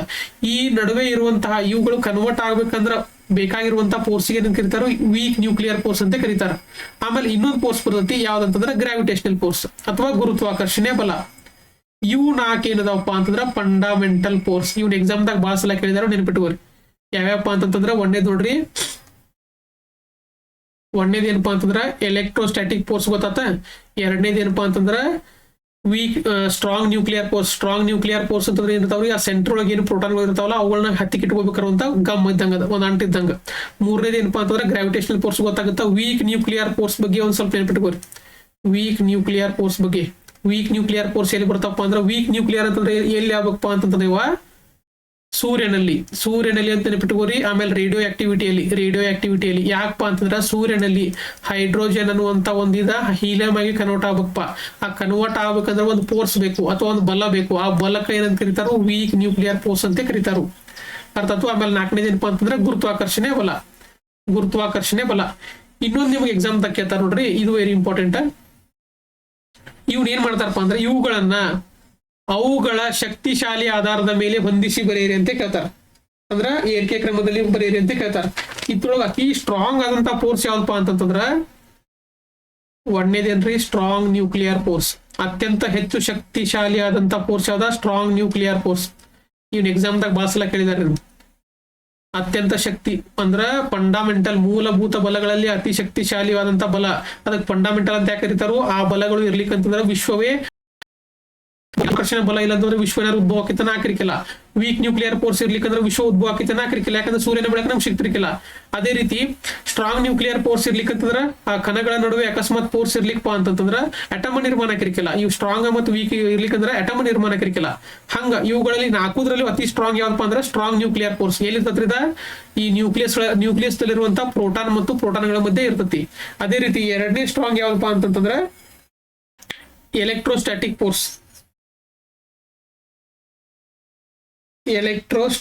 ಫೋರ್ಸ್. ಇದು ಎರಡನೇ ಸ್ಟ್ರಾಂಗ್ ಬಲ. ಅರ್ಥಾತ್ರಿ. ಅಂದ್ರೆ ಸ್ಥಿರ ವಿದ್ಯುತ್ ಬಲ ಇದೇ ತರ ಇರತಿ, ಪ್ರೋಟಾನ್ ಮತ್ತು ಎಲೆಕ್ಟ್ರಾನ್ಗಳ ನಡುವೆ ಇರ್ತತಿ. ಅದೇ ರೀತಿ ಮೂರನೇದು ಯಾವ್ದಪ್ಪ ಅಂತಂದ್ರ ವೀಕ್ ನ್ಯೂಕ್ಲಿಯರ್ ಫೋರ್ಸ್ ಎಲ್ಲಿ ಇರ್ತತ್ರಿ, ಸೂರ್ಯನಲ್ಲಿ ಒಂದು ಪೂರ್ತಿ ಅಣು. ಅಟಮ್ ಬಗ್ಗೆ ಹೇಳತ್ತಿಲ್ಲ. ಅಟಮ್ಗಳು ಒಂದು ಅಟಮ್ ಇಂದ ಇನ್ನೊಂದು ಅಟಮ್ ಕನ್ವರ್ಟ್ ಆಗಲ್ಲ. ಅದು ಪರಮಾಣು ಸಿದ್ಧಾಂತ ಹೇಳಿದಾರೆ ಜಾನ್ ಡಾಲ್ಟನ್. ಆದ್ರೆ ಒಂದು ಅಣು, ಈಗ ಅಣು ಅಂತಂದ್ರೆ ಏನ್ರಿ, ಮಾಲಿಕ್ಯೂಲ್ ಅಂತ ಕರೀತಾರ. ಅಣು ಅಂತಂದ್ರೆ ಏನ, ಮಾಲಿಕ್ಯೂಲ್ ಅಂತ ಕರೀತಾರ. ಏನಿದ ಮಾಲಿಕ್ಯೂಲ್ ಅಂತಂದ್ರ ಹಲವಾರು ಅಟಮ್ಗಳು ಕೂಡಿ, ಉದಾಹರಣೆ ಹೈಡ್ರೋಜನ್ ಎಟಮ್ ಕೂಡಿ ಅಂತ ಹೇಳ್ತೀವಿ. ಒಂದು ಹೈಡ್ರೋಜನ್ ಮಾಲಿಕ್ಯೂಲ್ ಆತ. ಈ ಮಾಲಿಕ್ಯೂಲ್ ಏನಾಗ್ಬೋದ್ರಿ, ಚೇಂಜ್ ಆಗ್ಬೋದು. ಹೈಡ್ರೋಜನ್ ಇದ್ದದ್ದು ಹೀಲಿಯಂ ಆಗ್ಬೋದು. ಆದ್ರೆ ಈ ಹೈಡ್ರೋಜನ್ ಅಟಮ್ ಸಿಂಗಲ್ ಇರುತ್ತಲ್ರಿ, ಆದ ಏನಾಗಲ್ಲ, ಇನ್ನೊಂದು ಅಣುವಾಗಿ ಕನ್ವರ್ಟ್ ಆಗಲ್ಲ, ಇನ್ನೊಂದು ಪರಮಾಣುವಾಗಿ ಕನ್ವರ್ಟ್ ಆಗಲ್ಲ. ಆದ್ರ ಮಾಲಿಕ್ಯೂಲ್ ಅಂತ ಏನ್ರಿ, ಅಣು. ಹಲವಾರು ಅಟಮ್ಗಳು ಕೂಡಿ ಏನಾಕವು, ಅಣು ಅಥವಾ ಮಾಲಿಕ್ಯೂಲ್ ಹಾಕವು. ಆ ಮಾಲಿಕ್ಯೂಲ್ಗಳು ಒಂದು ಮಾಲಿಕ್ಯೂಲ್ ದಿಂದ ಹೈಡ್ರೋಜನ್ ಮಾಲಿಕ್ಯೂಲ್ ದಿಂದ ಹೀಲಿಯಂ ಮಾಲಿಕ್ಯೂಲ್ ಆಗ್ಬೋದು. ಆದ್ರೆ ಹೈಡ್ರೋಜನ್ ಅಟಮ್ ದಿಂದ ಹೀಲಿಯಂ ಅಟಮ್ ಆಗಲ್ಲ. ಇದೊಂದು ನೆನ್ಪಿಟ್ಕೋರಿ. ಈ ವೀಕ್ ನ್ಯೂಕ್ಲಿಯರ್ ಫೋರ್ಸ್ ಎದಕ್ ಬೇಕಾಗತ್ತಿ, ಹೈಡ್ರೋಜನ್ ಮಾಲಿಕ್ಯೂಲ್ ಇದ್ದದ್ದು ಹೀಲಿಯಂ ಮಾಲಿಕ್ಯೂಲ್ ಕನ್ವರ್ಟ್ ಆಗುತ್ತೆ, ಯೂಸ್ ಆಗುತ್ತೆ. ಅದೇ ರೀತಿ ರೇಡಿಯೋ ಆಕ್ಟಿವಿಟಿದಾಗ ಯೂಸ್ ಆಗುತ್ತೆ ವೀಕ್ ನ್ಯೂಕ್ಲಿಯರ್ ಫೋರ್ಸ್. ಅದೇ ರೀತಿ ನಾಲ್ಕನೇದು ಯಾವಪ್ಪ ಅಂತಂದ್ರೆ ಗುರುತ್ವಾಕರ್ಷಣೆ ಬಲ ಅಥವಾ ಗ್ರಾವಿಟೇಷನಲ್ ಫೋರ್ಸ್ ಅಂತ ಕರೀತಾರೆ. ಇವ ಏನಪ್ಪಾ ಅಂತಂದ್ರೆ ಸೀರಿಯಲ್ ಪ್ರಕಾರ ಇವ ಯಾವ ಸ್ಟ್ರಾಂಗ್ ಅದಾವು. ನಿಮಗೆ ಏನ್ ಅನ್ಸತಿ, ವೀಕ್ ನ್ಯೂಕ್ಲಿಯರ್ ಫೋರ್ಸ್ ಅಂತ ಏನಾಗ್ಬೋದು, ನಾಲ್ಕನೇಕ್ ಬರ್ಬೋದು ಅಂತ ಅನ್ಸತಿ. ಇದ ಕಡಿಮೆ ಶಕ್ತಿಶಾಲಿ ಅಂತ ಅನ್ಸತಿ. ಆದ್ರೆ ವೀಕ್ ಅಲ್ಲ. ವೀಕ್ ಆದ್ಮೇಲೆ ಗ್ರಾವಿಟೇಷನಲ್ ಫೋರ್ಸ್ ಅತ್ಯಂತ ಕಡಿಮೆ ಶಕ್ತಿಶಾಲಿ ಆದಂತ ಬಲ. ಎತ್ರೊಳಗ ಫಂಡಮೆಂಟಲ್ ಬಲ ಒಳಗ. ಇದ್ರ ಬಗ್ಗೆ ಬಾಳ ಸಲ ಎಕ್ಸಾಮ್ ದಾಗ ಕೇಳಿದ್ದಾರೆ. ಆಮೇಲೆ ಇನ್ನೊಂದೆರಡು ಎಕ್ಸಾಂಪಲ್ ಕೊಡ್ತಾರೆ. ಏನಪ್ಪಾ ಅಂತಂದ್ರೆ ಎಲೆಕ್ಟ್ರೋಸ್ಟಾಟಿಕ್ ಫೋರ್ಸ್ ಒಳಗ ಇವ್ ನಾಲ್ಕರ ಬಗ್ಗೆ ಗೊತ್ತಾಯ್ತು ನಿಮ್ಗೆ. ಎಲೆಕ್ಟ್ರೋಸ್ಟಾಟಿಕ್ ಫೋರ್ಸ್ ಅಂದ್ರೆ ಏನ್ ಹೇಳಿದ್ದೆ ನಿಮ್ಗೆ, ಒಂದು ಪ್ರೋಟಾನ್ ಮತ್ತು ಎಲೆಕ್ಟ್ರಾನ್ಗಳ ನಡುವೆ ಇರುವಂತಹ ಬಲ. ಇವುಗಳ ಬಗ್ಗೆ ಒಂದು ಇನ್ನೊಂದು ಸ್ವಲ್ಪ ಕಾನ್ಸೆಪ್ಟ್ ದಾಗ ಕೇಳಿದಾರೆ ಎಕ್ಸಾಮ್ದಾಗ ನೋಡ್ರಿ.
ಇಲ್ಲಿ ನೋಡ್ರಿ, ಎಲೆಕ್ಟ್ರೋಸ್ಟಾಟಿಕ್ ಫೋರ್ಸ್ ಅಪ್ಲಿಕೇಶನ್ ಒಂದಷ್ಟು ಬರ್ತಾವ್ರಿ. ಏನಪ್ಪಾ ಅಂದ್ರೆ ಎಲೆಕ್ಟ್ರೋಸ್ಟಾಟಿಕ್ ಫೋರ್ಸ್ ಅಪ್ಲಿಕೇಶನ್ ನೋಡ್ರಿ, ಇಲ್ಲಿ ನೋಡ್ರಿ. ಈಗ ಬಾಚಣಿಕೆ ಇರ್ತೈತ್ರಿ, ಬಾಚಣಿಕೆ ಒಳಗ ನೋಡ್ರಿ ನಾರ್ಮಲ್ ಆಗಿ ಏನು ಇರಂಗಿಲ್ಲ. ಈಗ ನಾರ್ಮಲ್ ಬಾಚಣಿಕೆ ಐತೆ ಅಂತ ಹೇಳ್ತಿಕೋರಿ, ಅದ್ರೊಳಗೆ ಏನು ಇರಂಗಿಲ್ಲ. ಆ ಬಾಚಣಿಕೆನ ನೀವು ಒಣ ಕೂದ್ಲಿಗೆ ಏನಾರ ಹಿಂಗ್ ತಿಕ್ಕೆ ಇದನ್ನ ಹಿಡಿದ ಅಂತ ಹೇಳ್ತಿಕೋರಿ, ಎಣ್ಣೆ ಇರ್ತೈತಲ್ಲ ಅದಕ್ಕೇನಾರ ಎಣ್ಣೆ ಹಚ್ಚಿರ್ತಾರೆ. ಅವಾಗ ಬಾಚಣಿಕೆಯನ್ನ ಅದನ್ನ ಇದನ್ನ ತಲೆಗೆ ಹಿಕ್ಕೆ ಅಕಸ್ಮಾತ್ ನೀವು ಇಲ್ಲಿ ಇದ್ರ ಗ್ಲಾಸ್ ಏನವ ಇವು ಇರ್ತಾವಲ್ಲ ಕಾಗದ ಇರ್ತಾವಲ್ಲ ಅವು ಹಿಡ್ರಂತಂದ್ರ ಅಟ್ರಾಕ್ಟ್ ಆಕಾವ್. ಯಾಕಪ್ಪ ಅಂತಂದ್ರೆ ಇವುಗಳ ನಡುವೆ ಇರುವಂತ ಬಲ ಯಾವಪ್ಪ ಅಂದ್ರೆ ಎಲೆಕ್ಟ್ರೋಸ್ಟಾಟಿಕ್ ಫೋರ್ಸ್. ಇದನ್ನ ಎಕ್ಸಾಮ್ದಾಗ ಕೇಳಿದಾರೆ. ಬಾಚಣಿಕೆಯಲ್ಲಿ ಯಾವುದೇ ರೀತಿಯಾದಂತ ಬಲ ಇರಂಗಿಲ್ಲ. ನೀವು ಯಾವಾಗ ಅದನ್ನ ರಬ್ ಮಾಡಕ್ ಸ್ಟಾರ್ಟ್ ಮಾಡ್ತೀರಿ ಕೂದ್ಲಕ್ಕ, ಅವಾಗ ಏನಕ್ಕಪ್ಪ ಅಂತಂದ್ರೆ ಅಲ್ಲಿ ನೆಗೆಟಿವ್ ಚಾರ್ಜ್ ಉತ್ಪತ್ತಿ ಆಗತ್ತೆ.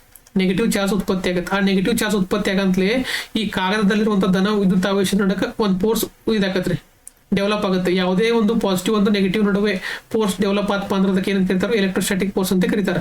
ಅವಾಗ ಏನಕ್ಕಪ್ಪ ಅಂದ್ರೆ ಇವುಗಳು ಅಟ್ರಾಕ್ಟ್ ಆಗಿ ಸ್ಟಾರ್ಟ್ ಆಕಾವು. ಏನ್ ನೆನಪಿಟ್ಕೋಬೇಕಪ್ಪ ಅಂತಂದ್ರೆ ನೀವು ಈ ಕಾಗದದ ನಡುವೆ ಮತ್ತು ಬಾಚಣಿಕೆ ನಡುವೆ ಇರುವಂತಹ ಫೋರ್ಸ್ ಯಾವ್ದಂತ ಕೇರ್ ಏನ್ ಹೇಳ್ಬೇಕು ನೀವು, ಎಲೆಕ್ಟ್ರೋಸ್ಟಾಟಿಕ್ ಫೋರ್ಸ್ ಅಂತ ಹೇಳ್ಬೇಕು. ಆಮೇಲೆ ಇಲ್ಲೂ ನೋಡ್ರಿ, ಈಗ ಕಾರ್ಖಾನೆ ಒಳಗೆ ಏನ್ ಮಾಡಿರ್ತಾರಪ್ಪ ಅಂದ್ರೆ ಏರ್ ಪ್ಯೂರಿಫಿಕೇಶನ್ ಡಸ್ಟ್ ಇದ್ ಮಾಡ್ತಿರ್ತಾರಲ್ರಿ, ಅವ್ರು ಏನ್ ಮಾಡ್ತಾರಪ್ಪ ಅಂತಂದ್ರೆ ಇಲ್ಲಿ ಈ ಚುಮ್ನಿ ಒಳಗೆ ಏನ್ ಮಾಡ್ತಾರಪ್ಪ ಅಂದ್ರೆ ಈ ಕಲೆಕ್ಟರ್ ಜಾಗದಾಗ ಒಳಗ ಒಂದ್ ಚಾರ್ಜ್ ಇದು ಮಾಡ್ತಾರೆ, ರೆಡಿ ಮಾಡ್ತಾರೆ. ಏನಪ್ಪಾ ಅಂದ್ರೆ ನೆಗೆಟಿವ್ ಚಾರ್ಜ್ ಮಾಡ್ರಿ ಅಂತ ತಿಳ್ಕೋರಿ. ಅವಾಗ ಇದೇನ್ ಧೂಳ್ ಹೊಂಟಿರ್ತಲ್ರಿ, ಆ ಪಾಸಿಟಿವ್ ಅದನ್ನ ಏನ್ ಮಾಡ್ತಾರ ಅಂದ್ರೆ ಪಾಸಿಟಿವ್ ಚಾರ್ಜ್ ಆಗಿ ಕನ್ವರ್ಟ್ ಮಾಡ್ತಾರೆ. ಈ ಚುಮ್ನಿ ಒಳಗೆ ಏನ್ ಮಾಡ್ತಾರಪ್ಪ ಅಂದ್ರ ಚುಮ್ನಿ ಒಳಗ ಆ ಚುಮ್ನಿನ ನೆಗೆಟಿವ್ ಚಾರ್ಜ್ ಆಗಿ ಮಾಡ್ತಾರೆ. ಅಂದ್ರೆ ಅದಕ್ಕೆ ಕರೆಂಟ್ ಕೊಟ್ಟಿರ್ತಾರ. ಆಮೇಲೆ ಆ ಧೂಳು ಏನ್ ಹೋಗಿರ್ತಲ್ರಿ ಅದನ್ನ ಪಾಸಿಟಿವ್ ಚಾರ್ಜ್ ಆಗಿ ಮಾಡ್ತಾರೆ. ಅದರಿಂದ ಧೂಳು ಏನಾಕತ್ತಪ್ಪ ಅಂತಂದ್ರೆ ಈ ಚುಮ್ನಿಗೆ ಅಟ್ರಾಕ್ಟ್ ಆಗತ್ತಿ. ಇದರಿಂದ ಉಳುಕಿದ ಗಾಳಿ ಅಷ್ಟೇ ಏನಾಕತ್ತಪ್ಪ ಅಂದ್ರೆ ವಾತಾವರಣಕ್ಕೆ ರಿಲೀಸ್ ಆಗುತ್ತೆ. ಆಮೇಲೆ ಚುಮ್ನಿಯನ್ನ ಕ್ಲೀನ್ ಮಾಡ್ತಾರೆ. ಇವುಗಳ ನಡುವೆ ಇರುವಂತಹ ಫೋರ್ಸ್ ಅಂದ್ರೆ ಎಲೆಕ್ಟ್ರೋಸ್ಟಾಟಿಕ್ ಫೋರ್ಸ್. ಬಟ್ ನಿಮ್ಗೆ ಎಲೆಕ್ಟ್ರೋಸ್ಟಾಟಿಕ್ ಫೋರ್ಸ್ ಏನ್ ಬರ್ಬೇಕಪ್ಪ ಅಂದ್ರೆ ಎಲೆಕ್ಟ್ರೋಸ್ಟಾಟಿಕ್ ಅಂತಂದ್ರೆ ಒಂದು ಪಾಸಿಟಿವ್ ಒಂದು ನೆಗೆಟಿವ್ ಅವುಗಳನ್ನ ಮಾಡ್ತಾರ. ಪಾಸಿಟಿವ್ ನೆಗೆಟಿವ್ ಮಾಡೋದ್ರಿಂದ ಏನಾಕತ್ತಪ್ಪ ಅಂತಂದ್ರೆ ಅದು ಸ್ಟ್ರಾಂಗ್ ಆಗುತ್ತೆ, ಸ್ಟ್ರಾಂಗ್ ಆಗುತ್ತೆ. ಇದರಿಂದ ನೋಡ್ರಿ ಉದಾಹರಣೆಗೆ ಕಾರ್ ಪೇಂಟಿಂಗ್ ಮಾಡ್ತಿರ್ತಾರಲ್ರಿ, ಕಾರ್ ಪೇಂಟಿಂಗ್ ಮಾಡುವಾಗ ಈಗ ನಾರ್ಮಲ್ ಕಾರ್ ಪೇಂಟಿಂಗ್ ಒಳಗೆ ನಿಮ್ಗೆ ಗೊತ್ತಾಗಲ್ಲ. ಅದ ಈ ಕೈತ್ರೋಗ ಏನದು ಶೋರೂಮ್ ಅದು ಮಾಡ್ತಿರ್ತಾರಲ್ರಿ, ಅವು ಪರ್ಫೆಕ್ಟ್ ಮಾಡ್ತಾರೆ. ಹೆಂಗಪ್ಪ ಅಂತಂದ್ರೆ ಈ ಕಾರ್ ಬಾಡಿನ ಒಂದು ಚಾರ್ಜ್ ಮಾಡ್ತಾರೆ, ಕಾರ್ ಬಾಡಿನ ಒಂದು ಚಾರ್ಜ್ ಮಾಡ್ತಾರೆ. ಯಾವ್ದಾರ ಪಾಸಿಟಿವ್ ಆಗಿ ಇಟ್ಕೊಳ್ಳಿ, ನೆಗೆಟಿವ್ ಆಗಿ ಇಟ್ಕೊಳ್ಳಿ. ಆ ಸ್ಪ್ರೇಯಿಂಗ್ ಪೇಂಟ್ ಏನ್ ಮಾಡ್ತಾರಪ್ಪ ಅಂದ್ರೆ ಒಂದು ಚಾರ್ಜ್ ಮಾಡ್ತಾರೆ. ಇದನ್ನ ಪಾಸಿಟಿವ್ ಮಾಡಿದ್ರೆ ಅಥವಾ ನೆಗೆಟಿವ್ ಮಾಡಿರ್ತಾರೆ ಅವರು. ಅವಾಗ ನೀವು ಸ್ಪ್ರೇ ಪೇಂಟ್ ಮಾಡ್ರಿ ಅಂತ ತಿಳ್ಕೊರಿ. ಅವು ಎರಡು ಸ್ಟ್ರಾಂಗ್ ಫೋರ್ಸ್ ಇರೋದ್ರಿಂದ ಏನಕ್ಕಪ್ಪ ಅಂತಂದ್ರೆ ಒಂದಕ್ಕೊಂದು ಎಲ್ಲಿ ಗ್ಯಾಪ್ ಬಿಡ್ಲಂಗ ಏನಕ್ಕಪ್ಪ ಅಂತಂದ್ರೆ ಪೇಂಟಿಂಗ್ ಆಗತ್ತೆ. ಇವುಗಳ ನಡುವೆ ಇರುವಂತಹ ಫೋರ್ಸ್ ಏನಪ್ಪಾ ಅಂದ್ರೆ ಎಲೆಕ್ಟ್ರೋಸ್ಟಾಟಿಕ್ ಫೋರ್ಸ್. ಒಟ್ ಪಾಸಿಟಿವ್ ಮತ್ತು ನೆಗೆಟಿವ್ ಅಂತ ಹೇಳ್ತಿಕೋರ ಎಲೆಕ್ಟ್ರೋಸ್ಟಾಟಿಕ್ ಫೋರ್ಸ್ ಬರ್ಬೇಕು. ಇವು ಏನಪ್ಪಾ ಅಂದ್ರೆ ಎಲೆಕ್ಟ್ರೋಸ್ಟಾಟಿಕ್ ಫೋರ್ಸ್ ಕಾನ್ಸೆಪ್ಟ್ ಇವು. ನೆಕ್ಸ್ಟ್ ನೋಡ್ರಿ, ಈಗ ಈ ಫೋರ್ಸ್ ಬಗ್ಗೆ ತಿಳ್ಕೊಂಡ್ರಿ. ಫೋರ್ಸ್ ಬಗ್ಗೆ ಆಯ್ತು. ಆಮೇಲೆ ಈಗ ಎಟಮ್ ಬಗ್ಗೆ ಆಯ್ತು. ಆಮೇಲೆ ಎಟಮ್ ಕಂಡು ಹಿಡಿದವ್ರ ಬಗ್ಗೆ ಆಯ್ತು. ಆಮೇಲೆ ನೋಡ್ರಿ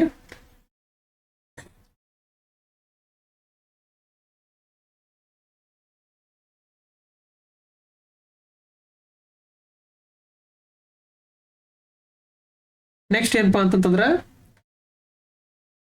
ಈ ಪರಮಾಣು ಒಳಗ ಕೇಂದ್ರ ಭಾಗವನ್ನ ಅಂತಂದ್ರ ನ್ಯೂಕ್ಲಿಯಸ್ ಅನ್ನ ಕಂಡು ಹಿಡಿದಂತ ವಿಜ್ಞಾನಿ ಯಾರಪ್ಪ ಅಂತಂದ್ರ, ಕೇಂದ್ರ ಭಾಗವನ್ನ ಕಂಡು ಹಿಡಿದಂತ ವಿಜ್ಞಾನಿ ಯಾರಂದ್ರ ರುದರ್ಫೋರ್ಡ್. ಮತ್ತೇನ್ ಕಂಡು ಹಿಡಿದಿದ್ರವ ರುದರ್ಫೋರ್ಡ್ ಏನ್ ಕಂಡು ಹಿಡಿದಿದ್ದ, ಪ್ರೋಟಾನ್ ಅನ್ನ ಕಂಡು ಹಿಡಿದಿದ್ದ.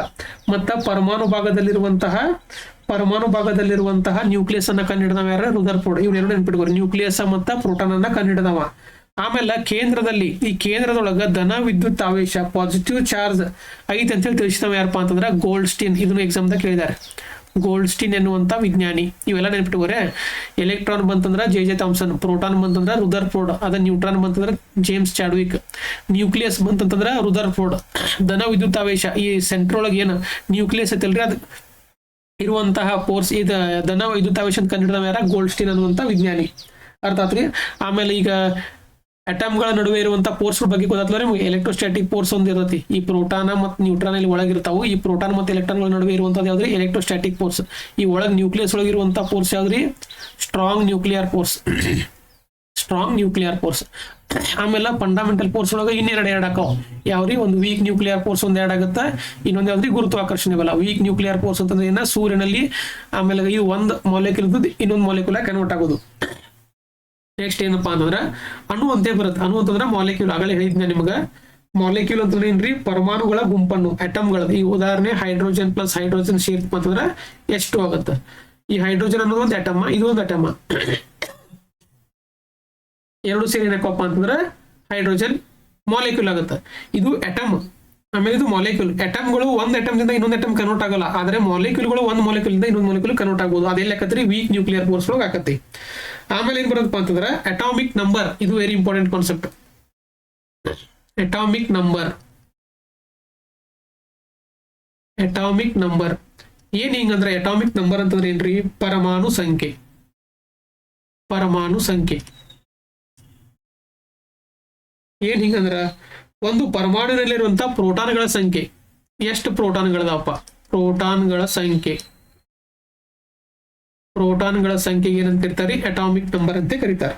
ಅವುಗಳನ್ನ ಯಾವ ಅಕ್ಷರದಿಂದ ಸೂಚನೆ ಮಾಡ್ತಾರಪ್ಪ ಅಂದ್ರೆ ಜಡ್ ಅಕ್ಷರದಿಂದ ಸೂಚನೆ ಮಾಡ್ತಾರೆ. ಅವುಗಳನ್ನ ಯಾವ ಅಕ್ಷರದಿಂದ ಇದು ಮಾಡ್ತಾರಪ್ಪ ಅಂತಂದ್ರೆ ಜಡ್ ಅಕ್ಷರದಿಂದ ಸೂಚನೆ ಮಾಡ್ತಾರೆ. ಅದೇ ರೀತಿ ಈಗ ಉದಾಹರಣೆ ನೋಡ್ರಿ. ಉದಾಹರಣೆ ಏನಪ್ಪಾ ಅಂತಂದ್ರ ಈಗ ಆಗಲೇ ತಗೊಂಡಿದ್ದು ಯಾವ್ದ?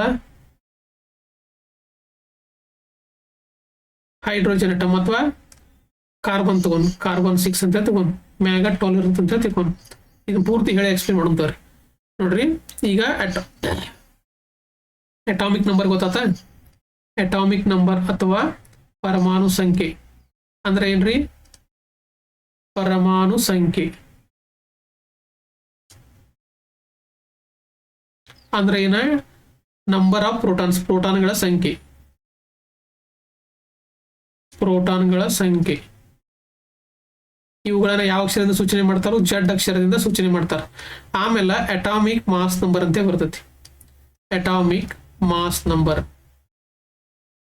ಅಟಾಮಿಕ್ ಮಾಸ್ ನಂಬರ್ ಅಂತಂದ್ರೆ ಏನ್ರಿ? ಸೇಮ್ ಪರಮಾಣು ಒಂದು ಸೇಮ್ ಇರ್ತೈತೆ. ಮಾಸ್ ಅಂತಂದ್ರೆ ಏನ್ರಿ? ರಾಶಿ. ಸೊ ಪರಮಾಣು ರಾಶಿ ಸಂಖ್ಯೆ. ಇಲ್ಲಿ ಎಕ್ಸ್ಟ್ರಾ ಬಂತಿಲ್ಲ. ಅದಕ್ಕೆ ಏನಪ್ಪಾ ಅಂದ್ರೆ ಇಲ್ಲೇ ಪ್ರೋಟಾನ್ ಮತ್ತು ಎಲೆಕ್ಟ್ರಾನ್ಗಳ ಸಂಖ್ಯೆ. ಇಲ್ಲಿ ಏನಾಗತ್ತಪ್ಪ ಅಂತಂದ್ರೆ ಪ್ರೋಟಾನ್ ಮತ್ತು ನ್ಯೂಟ್ರಾನ್ಗಳ ಸಂಖ್ಯೆ. ಸಾರಿ, ಪ್ರೋಟಾನ್ ಮತ್ತು ನ್ಯೂಟ್ರಾನ್ಗಳ ಸಂಖ್ಯೆ.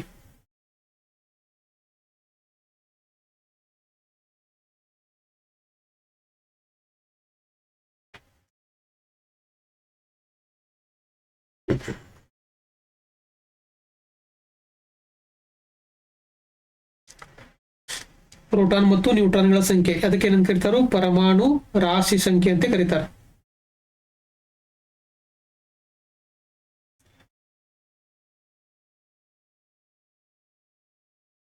ಪ್ರೋಟಾನ್ ಮತ್ತು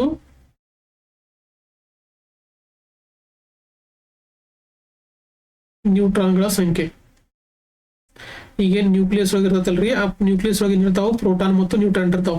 ಈ ಪ್ರೋಟಾನ್ ಮತ್ತು ನ್ಯೂಟ್ರಾನ್ಗಳ ಸಂಖ್ಯೆ ಏನಂತ ಇರ್ತಾರೋ? ಅಟಾಮಿಕ್ ಮಾಸ್ ನಂಬರ್ ಅಂತ ಕರೀತಾರೆ. ಅಟಾಮಿಕ್ ನಂಬರ್ ಗೊತ್ತಾತು, ಅಟಾಮಿಕ್ ಮಾಸ್ ನಂಬರ್ ಅಂತ ಗೊತ್ತಾತು. ಇದ್ರಲ್ಲಿ ಯಾವ ಅಕ್ಷರ ಸೂಚನೆ ಮಾಡ್ತಾರಪ್ಪ ಅಂದ್ರೆ ಎ ಅಕ್ಷರಲೆ ಸೂಚನೆ ಮಾಡ್ತಾರ. ಅರ್ಥಾತ್ರಿ? ಅಟಾಮಿಕ್ ಮಾಸ್ ನಂಬರ್ ಅನ್ನ ಎ ಅಕ್ಷರಲೆ ಸೂಚನೆ ಮಾಡ್ತಾರ. ಆಮೇಲೆ ಈ ಉದಾಹರಣೆ ತಗೋರಿ. ಯುರೇನಿಯಂ 92 235 ಅಂತ ತಿಳ್ಕೋರಿ. ಈಗ ಒಂದ್ ಅಟಮ್ ಐತಿ ಅಂತ ತಿಳ್ಕೋರಿ. ಈಗ ಒಂದ್ ಯಾವ್ದೋ ಒಂದು ಮಾಲಿಕ್ಯೂಲ್ ಐತಿ, ಅಟಮ್ ಐತಿ, ಪರಮಾಣು ಐತಿ. ಪರಮಾಣು ಸಂಖ್ಯೆ ಎಲ್ಲಿರ್ತದಪ್ಪ ಅಂತಂದ್ರೆ ತೆಳಗಿರ್ತೈತಿ, ಅಂದ್ರೆ ಜಡ್. ಪರಮಾಣು ಸಂಖ್ಯೆ ಎಲ್ಲಿರ್ತೈತಿ? ತೆಳಗಿರ್ತೈತಿ. ಪರಮಾಣು ರಾಶಿ ಸಂಖ್ಯೆ ಎಲ್ಲಿರ್ತದಪ್ಪ ಅಂತಂದ್ರೆ ಎ ಇರ್ತೈತಿ. ಅರ್ಥಾತ್ರಿ? ಇದೇನ ಪ್ರೋಟಾನ್ಗಳ ಸಂಖ್ಯೆ. ಇದೇನ ಎ ಅಂತಂದ್ರೆ ಏನ್ರಿ? ಪ್ರೋಟಾನ್ ಮತ್ತು ನ್ಯೂಟ್ರಾನ್ಗಳ ಸಂಖ್ಯೆ. ಅರ್ಥಾತ್ರಿ? ಪ್ರೋಟಾನ್ ಮತ್ತು ನ್ಯೂಟ್ರಾನ್ಗಳ ಸಂಖ್ಯೆ. ಇದೇನ ಕೇವಲ ಪ್ರೋಟಾನ್ಗಳ ಸಂಖ್ಯೆ. ಅರ್ಥಾತ್ರಿ? ಈಗ ಇಲ್ಲಿ ಜಡ್ ಐತಿ ಅಂತ ಹೇಳ್ತಿಕೋರಿ. ಇಲ್ಲಿ ತೆಳಗ ಐತಿಪ್ಪ. ಈ ತೆಳಗ ಅಂತಂದ್ರೆ ಏನಾಗತ್ರಿ? ಜಡ್ ಅಂದಂಗ. ಜಡ್ ಅಂತಂದ್ರೆ ಏನ್ರಿ? 92 ಬಂತ. ಜಡ್ ಅಂತಂದ್ರೆ ಏನ? ಪ್ರೋಟಾನ್ಗಳ ಸಂಖ್ಯೆ. ಜಡ್ ಅಂದ್ರೆ ಏನ್ರಿ? ಪ್ರೋಟಾನ್ಗಳ ಸಂಖ್ಯೆ. ಅಂದ್ರೆ ಇಲ್ಲಿ ಎಷ್ಟು ಅದಾವ ಪ್ರೋಟಾನ್ಗಳು? 92 ಅದಾವ. ಅದೇ ರೀತಿ ಎ ಅಂತಂದ್ರೆ ಏನ್ರಿ? 235. ಎ ಅಂತಂದ್ರೆ ಏನ? ಪ್ರೋಟಾನ ಮತ್ತು ನ್ಯೂಟ್ರಾನ್ಗಳ ಸಂಖ್ಯೆ. ಪ್ರೋಟಾನ್ ಮತ್ತು ನ್ಯೂಟ್ರಾನ್ಗಳ ಸಂಖ್ಯೆ ಕೂಡಿದಾಗ ಎಷ್ಟು ಬಂತು? 235 ಬಂತು. ನಮ್ಗೆ ಈಗ ನ್ಯೂಟ್ರಾನ್ಗಳ ಸಂಖ್ಯೆ ಈಗ ನಿಮ್ಗೆ ಪ್ರೋಟಾನ್ಗಳ ಸಂಖ್ಯೆ ಗೊತ್ತಾದ್ ಕನ್ಫರ್ಮ್ ಆಗಿ. ಆಮೇಲೆ ನ್ಯೂಟ್ರಾನ್ಗಳ ಸಂಖ್ಯೆ ಬೇಕಾಗಿತ್ತು ಅಂತ ತಿಳ್ಕೊರಿ. ಏನ್ ಮಾಡ್ಬೇಕು ಈಗ? ಎ ಅಂದ್ರೆ ಎಷ್ಟೈತಿ? ಪ್ರೋಟಾನ್ ಮತ್ತು ನ್ಯೂಟ್ರಾನ್ ಐತಿ. ಪ್ರೋಟಾನ್ಗಳ ಸಂಖ್ಯೆ ಎಷ್ಟೈತಿ? 92 ಐತಿ. ಪ್ಲಸ್ ನಿಮ್ಗೆ ನ್ಯೂಟ್ರಾನ್ಗಳ ಸಂಖ್ಯೆ ಗೊತ್ತಿಲ್ಲ. ಆದ್ರ ಟೋಟಲ್ ಎಷ್ಟು ಅದಾವ? ಪ್ರೋಟಾನ್ಗಳ ನ್ಯೂಟ್ರಾನ್ಗಳ ಕೂಡಿಸಿದಾಗ 235 ಅದಾವ. ಸೊ ಏನ್ ಅಂತಂದ್ರೆ ಏನ್ರಿ? 235 92 ಕಳರಿ ಎಷ್ಟದು? ನ್ಯೂಟ್ರಾನ್ಗಳ ಸಂಖ್ಯೆ ಸಿಗ್ತತಿ. ಎಕ್ಸಾಮ್ದಾಗ ಕೇಳ್ತಾರ ನಿಮಗೆ. ಏನ್ ಕೇಳ್ತಾರ? ಒಂದ್ ಸಂಖ್ಯೆ ಕೊಡ್ತಾರ, ಅದನ್ನ ಪ್ರೋಟಾನ್ಗಳ ಮತ್ತು ನ್ಯೂಟ್ರಾನ್ಗಳ ಸಂಖ್ಯೆ ಎಷ್ಟೈತಿ ಅಂತ ಕೇಳ್ತಾರ. ನೋಡ್ರಿ, ಎಕ್ಸ್ ಜಡ್ ಎ ಇದೇನ ಪರಮಾಣು ಸಂಖ್ಯೆ ಅಂದ್ರೆ ಅಟಾಮಿಕ್ ನಂಬರ್. ಇದು ಕಾನ್ಸೆಪ್ಟ್ ಗೊತ್ತಾತು? ಅಟಾಮಿಕ್ ನಂಬರ್ ಏನಿದೆ? ಅಟಾಮಿಕ್ ನಂಬರ್ ಅಂತಂದ್ರೆ ಪ್ರೋಟಾನ್ಗಳ ಸಂಖ್ಯೆ.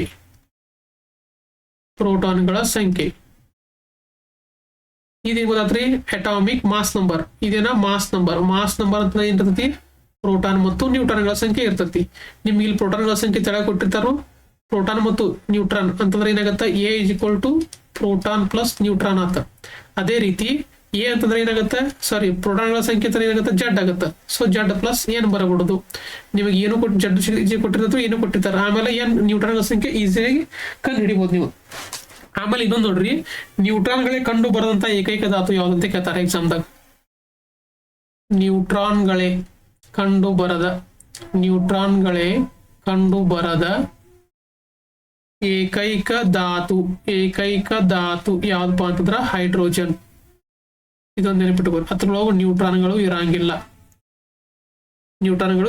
ಕೇವಲ ಏನಿರ್ತದಪ್ಪ ಅಂದ್ರ ಹೈಡ್ರೋಜನ್ ಮಾಡಿತಂದ್ರೆ ಕೇವಲ ಪ್ರೋಟಾನ್ ಅಷ್ಟೇ ಇರ್ತದಲ್ಲ. ಅರ್ಥ ಆತ್ರಿ? ಪ್ರೋಟಾನ ಮತ್ತು ಎಲೆಕ್ಟ್ರಾನ್. ಈಗ ಹೈಡ್ರೋಜನ್ 2 ಇತ್ತಂತಂದ್ರೆ ಯಾವಾಗಿದ್ರು ಹೈಡ್ರೋಜನ್ 2 ದಾಗಿರ್ತತಿ. ಅರ್ಥ ಆತ್ರಿ? ಪ್ರೋಟಾನ್ಗಳ ಸಂಖ್ಯೆ ಅಷ್ಟೇ ಇರ್ತತಿ. ಆಮೇಲೆ ಇನ್ನೊಂದು ನೋಡ್ರಿ, ಎಷ್ಟು ಪ್ರೋಟಾನ್ಗಳು ಇರ್ತಾವಲ್ರಿ, ಸೇಮ್ ಎಲೆಕ್ಟ್ರಾನ್ ಇರ್ತಾವ. ಯಾಕಂತ ಇಮ್ಯಾಜಿನ್ ಮಾಡ್ರಿ ನೀವು. ಎಷ್ಟು ಪ್ರೋಟಾನ್ ಇರ್ತಾವಲ್ರಿ ಅಷ್ಟೇ ಎಲೆಕ್ಟ್ರಾನ್ ಇರ್ತಾವ. ಉದಾಹರಣೆ ನೋಡ್ರಿ, ಇಲ್ಲಿ ಪ್ರೋಟಾನ್ಗಳ ಸಂಖ್ಯೆ 100 ಐತೆ ಅಂತ ತಿಳ್ಕೊರಿ. ಇದ್ರ ಸುತ್ತಿರುವಂತ ಎಲೆಕ್ಟ್ರಾನ್ಗಳ ಸಂಖ್ಯೆ 100 ಇರ್ಬೇಕು. ಯಾಕಂದ್ರೆ ಒಂದಕ್ಕೊಂದು ಏನಾಗ್ಬಾರ್ದವ, ಇದು ಚಕ್ಕೋಬಾರ್ದು, ಇದು ಚಕ್ಕೋಬಾರ್ದು. ಅಂದ್ರೆ ಎರಡುಗಳ ಸಂಖ್ಯೆ ಸೇಮ್ ಇರ್ಬೇಕು. ಚಾರ್ಜ್ ಅಂತ ಏನಿರ್ತತಿ? ಒಂದು ಪಾಸಿಟಿವ್ ಇರತ್ತೆ, ಒಂದು ನೆಗೆಟಿವ್ ಇರತ್ತೆ. ಒಂದು ಪಾಸಿಟಿವ್ ಒಂದು ನೆಗೆಟಿವ್ ಇರೋದ್ರಿಂದ ಒಂದೊಂದು ಅಟ್ರಾಕ್ಟ್ ಮಾಡ್ಕೊಂತ ಚಾನ್ಸ್ ಇರ್ತಾವ. ಆದ್ರೆ ಅಕಸ್ಮಾತ್ ಸಂಖ್ಯೆಗಳು ಬದಲಾವಣೆ ಅಂತ ತಿಳ್ಕೊರಿ, ಯಾವ ಸಂಖ್ಯೆ ಹೆಚ್ಚಿಗೆ ಇರುತ್ತೆ ಅಂತ ಅಟ್ರಾಕ್ಟ್ ಮಾಡುವಂತ ಚಾನ್ಸ್ ಇರುತ್ತೆ. ಹಂಗೇನಾರ ಅಟ್ರಾಕ್ಟ್ ಮಾಡೋ ಚಾನ್ಸ್ ಇತ್ತಪ್ಪ ಅಂತಂದ್ರೆ ಏನಾಗತ್ರಿ? ಎಲೆಕ್ಟ್ರಾನ್ ಕೊಲಾಪ್ಸ್ ಆಗತ್ತೆ, ಇಲ್ಲಂದ್ರೆ ಪ್ರೋಟಾನ್ ಕೊಲಾಪ್ಸ್ ಆಗುತ್ತೆ. ಅದಕ್ಕೇನಪ್ಪಾ ಅಂದ್ರೆ ಪ್ರೋಟಾನ್ಗಳ ಸಂಖ್ಯೆ ಎಷ್ಟು ಇರ್ತಾವಲ್ರಿ ಅಷ್ಟೇ ಏನಿರ್ತಾವಪ್ಪ ಅಂದ್ರೆ ಎಲೆಕ್ಟ್ರಾನ್ಗಳ ಸಂಖ್ಯೆ ಇರ್ತಾವ. ಇದನ್ನ ಸ್ಟೇಟ್ಮೆಂಟ್ ಆಗಿ ಕೊಡ್ಬೋದು ನಿಮ್ಗೆ. ಪ್ರೋಟಾನ್ಗಳ ಸಂಖ್ಯೆ ಅಕಸ್ಮಾತ್ ನಿಮಗೆ ನೋಡ್ರಿ ಉದಾಹರಣೆ ಏನ್ ಮಾಡ್ತಾರಪ್ಪ ಅಂತಂದ್ರೆ ಎಕ್ಸ್ 10 ಇದು 20 ಕೊಡ್ತಾರ. ಇಲ್ಲಿ ಪ್ರೋಟಾನ್ಗಳ ಸಂಖ್ಯೆ 10 ಇದೆ. ಪ್ರೋಟಾನ್ಗಳ ಸಂಖ್ಯೆ 10 ಅಂತ ಕೊಡ್ತಾರ. ಆಮೇಲೆ ಏನು ಕೊಡಂಗಿಲ್ಲ ಅಂತ ತಿಳ್ಕೊರಿ, ಕೇವಲ ಎ ಅಂತ ಕೊಟ್ರ ಅಂತ ತಿಳ್ಕೊರಿ. ಆಮೇಲೆ ಎಲೆಕ್ಟ್ರಾನ್ಗಳ ಸಂಖ್ಯೆ ಎಷ್ಟು ಅಂತ ಕೇಳ್ತಾರ ಎಕ್ಸಾಮ್ದಾಗ. ಎಲೆಕ್ಟ್ರಾನ್ಗಳ ಸಂಖ್ಯೆ ಎಷ್ಟು ಅಂತ ಕೇಳ್ತಾರ. ಸೊ ನಿಮ್ಗೆ ಎಲೆಕ್ಟ್ರಾನ್ಗಳ ಸಂಖ್ಯೆ ಕಂಡು ಹಿಡಿಯಕ ಬರಲ್ಲ. ಅದನ್ನ ಪ್ರೋಟಾನ್ಗಳ ಸಂಖ್ಯೆ ಎಷ್ಟು ಇರ್ತಾವಲ್ರಿ ಅಷ್ಟೇನಿರ್ತಾವಪ್ಪ ಅಂತಂದ್ರೆ ಎಲೆಕ್ಟ್ರಾನ್ಗಳ ಸಂಖ್ಯೆ ಇರ್ತಾವ. ಈಗ ಎ ಅಂತಂದ್ರೆ ಏನ್ರಿ? ಪ್ರೋಟಾನ ಮತ್ತು ನ್ಯೂಟ್ರಾನ್ಗಳ ಸಂಖ್ಯೆ ಐತಿ. ಅದ ನಿಮಗೆ ಕೇವಲ ಪ್ರೋಟಾನ್ಗಳ ಸಂಖ್ಯೆ ಅಷ್ಟೇ ಗೊತ್ತದಾವ. ಆದ್ರೆ ನಿಮ್ ಎಕ್ಸಾಮ್ದಾಗ ಎಲೆಕ್ಟ್ರಾನ್ಗಳ ಸಂಖ್ಯೆ ಎಷ್ಟು ಅಂತ ಕೇರ್ ಅಂತ ಹೇಳಿ ತಿಳ್ಕೊರಿ. ಪ್ರೋಟಾನ್ಗಳ ಸಂಖ್ಯೆ ಎಷ್ಟು ಬಂದಿರ್ತಲ್ರಿ ಅಷ್ಟೇನಿರ್ತಾವಪ್ಪ ಅಂತಂದ್ರೆ ಎಲೆಕ್ಟ್ರಾನ್ಗಳ ಸಂಖ್ಯೆ ಇರ್ತಾವು. ಅರ್ಥ ಆಯ್ತು? ಆಮೇಲೆ ಒಂದು ಧಾತುವಿನ ಭಾರ. ಈಗ ನೋಡ್ರಿ, ಒಂದು ಅಟಮ್ ಐತಿ. ಈ ಅಟಮದ ವೇಟ್ ಎತ್ರ ಮೇಲೆ ಡಿಪೆಂಡ್ ಆಗಿರತ್ತಪ್ಪ? ಅಟಮದ ವೇಟ್ ಎತ್ರ ಮೇಲೆ ಡಿಪೆಂಡ್ ಆಗಿರತ್ತಂತಂದ್ರೆ ಅದರಲ್ಲಿರುವಂತಹ ಪ್ರೋಟಾನ್ಗಳ ಸಂಖ್ಯೆ ಮೇಲೆ. ಇದನ್ನ ಎಕ್ಸಾಮ್ದಾಗ ಭಾಳ ಸಲ ಕೇಳಿದಾರೆ. ಅದರಲ್ಲಿರುವಂತಹ ಸೆಂಟ್ರಲ್ ಎಕ್ಸಾಮ್ದಾಗ ಕೇಳಿದಾರೆ, ಪ್ರೋಟಾನ್ಗಳ ಸಂಖ್ಯೆಯ ಮೇಲೆ ಅವಲಂಬನೆ ಆಗಿರುತ್ತದೆ. ಇವೆಲ್ಲ ಈಗ ಈಸಿ ಅನಿಸ್ತಾವ್ರಿ. ಆಮೇಲೆ ಒಮ್ಮೆ ನೆನ್ಪಿಡ್ಕೋಬೇಕಂದ್ರೆ ಟಫ್ ಆಗ್ತಾವ. ಅಟಾಮಿಕ್ ವೇಟ್ ಅಂತಂದ್ರೆ ಏನ್ರಿ? ಅವುಗಳ ಪ್ರೋಟಾನ್ಗಳ ಸಂಖ್ಯೆ ಮೇಲೆ ಡಿಪೆಂಡ್ ಆಗಿರ್ತಾವ. ಆಮೇಲೆ ನ್ಯೂಟ್ರಾನ್ಗಳೇ ಹೊಂದಿರದೇ ಇರುವಂತಹ ಇದು ಅಟಮ್ ಯಾವ್ದಪ್ಪ ಅಂತಂದ್ರೆ ಹೈಡ್ರೋಜನ್ ಅಟಮ್. ಆಮೇಲೆ ಪ್ರೋಟಾನ್ಗಳ ಸಂಖ್ಯೆ ಎಷ್ಟು ಇರ್ತಾವಲ್ರಿ ಅಷ್ಟೇ ಏನಪ್ಪಾ ಅಂತಂದ್ರೆ ಎಲೆಕ್ಟ್ರಾನ್ಗಳ ಸಂಖ್ಯೆ ಇರ್ತಾವು.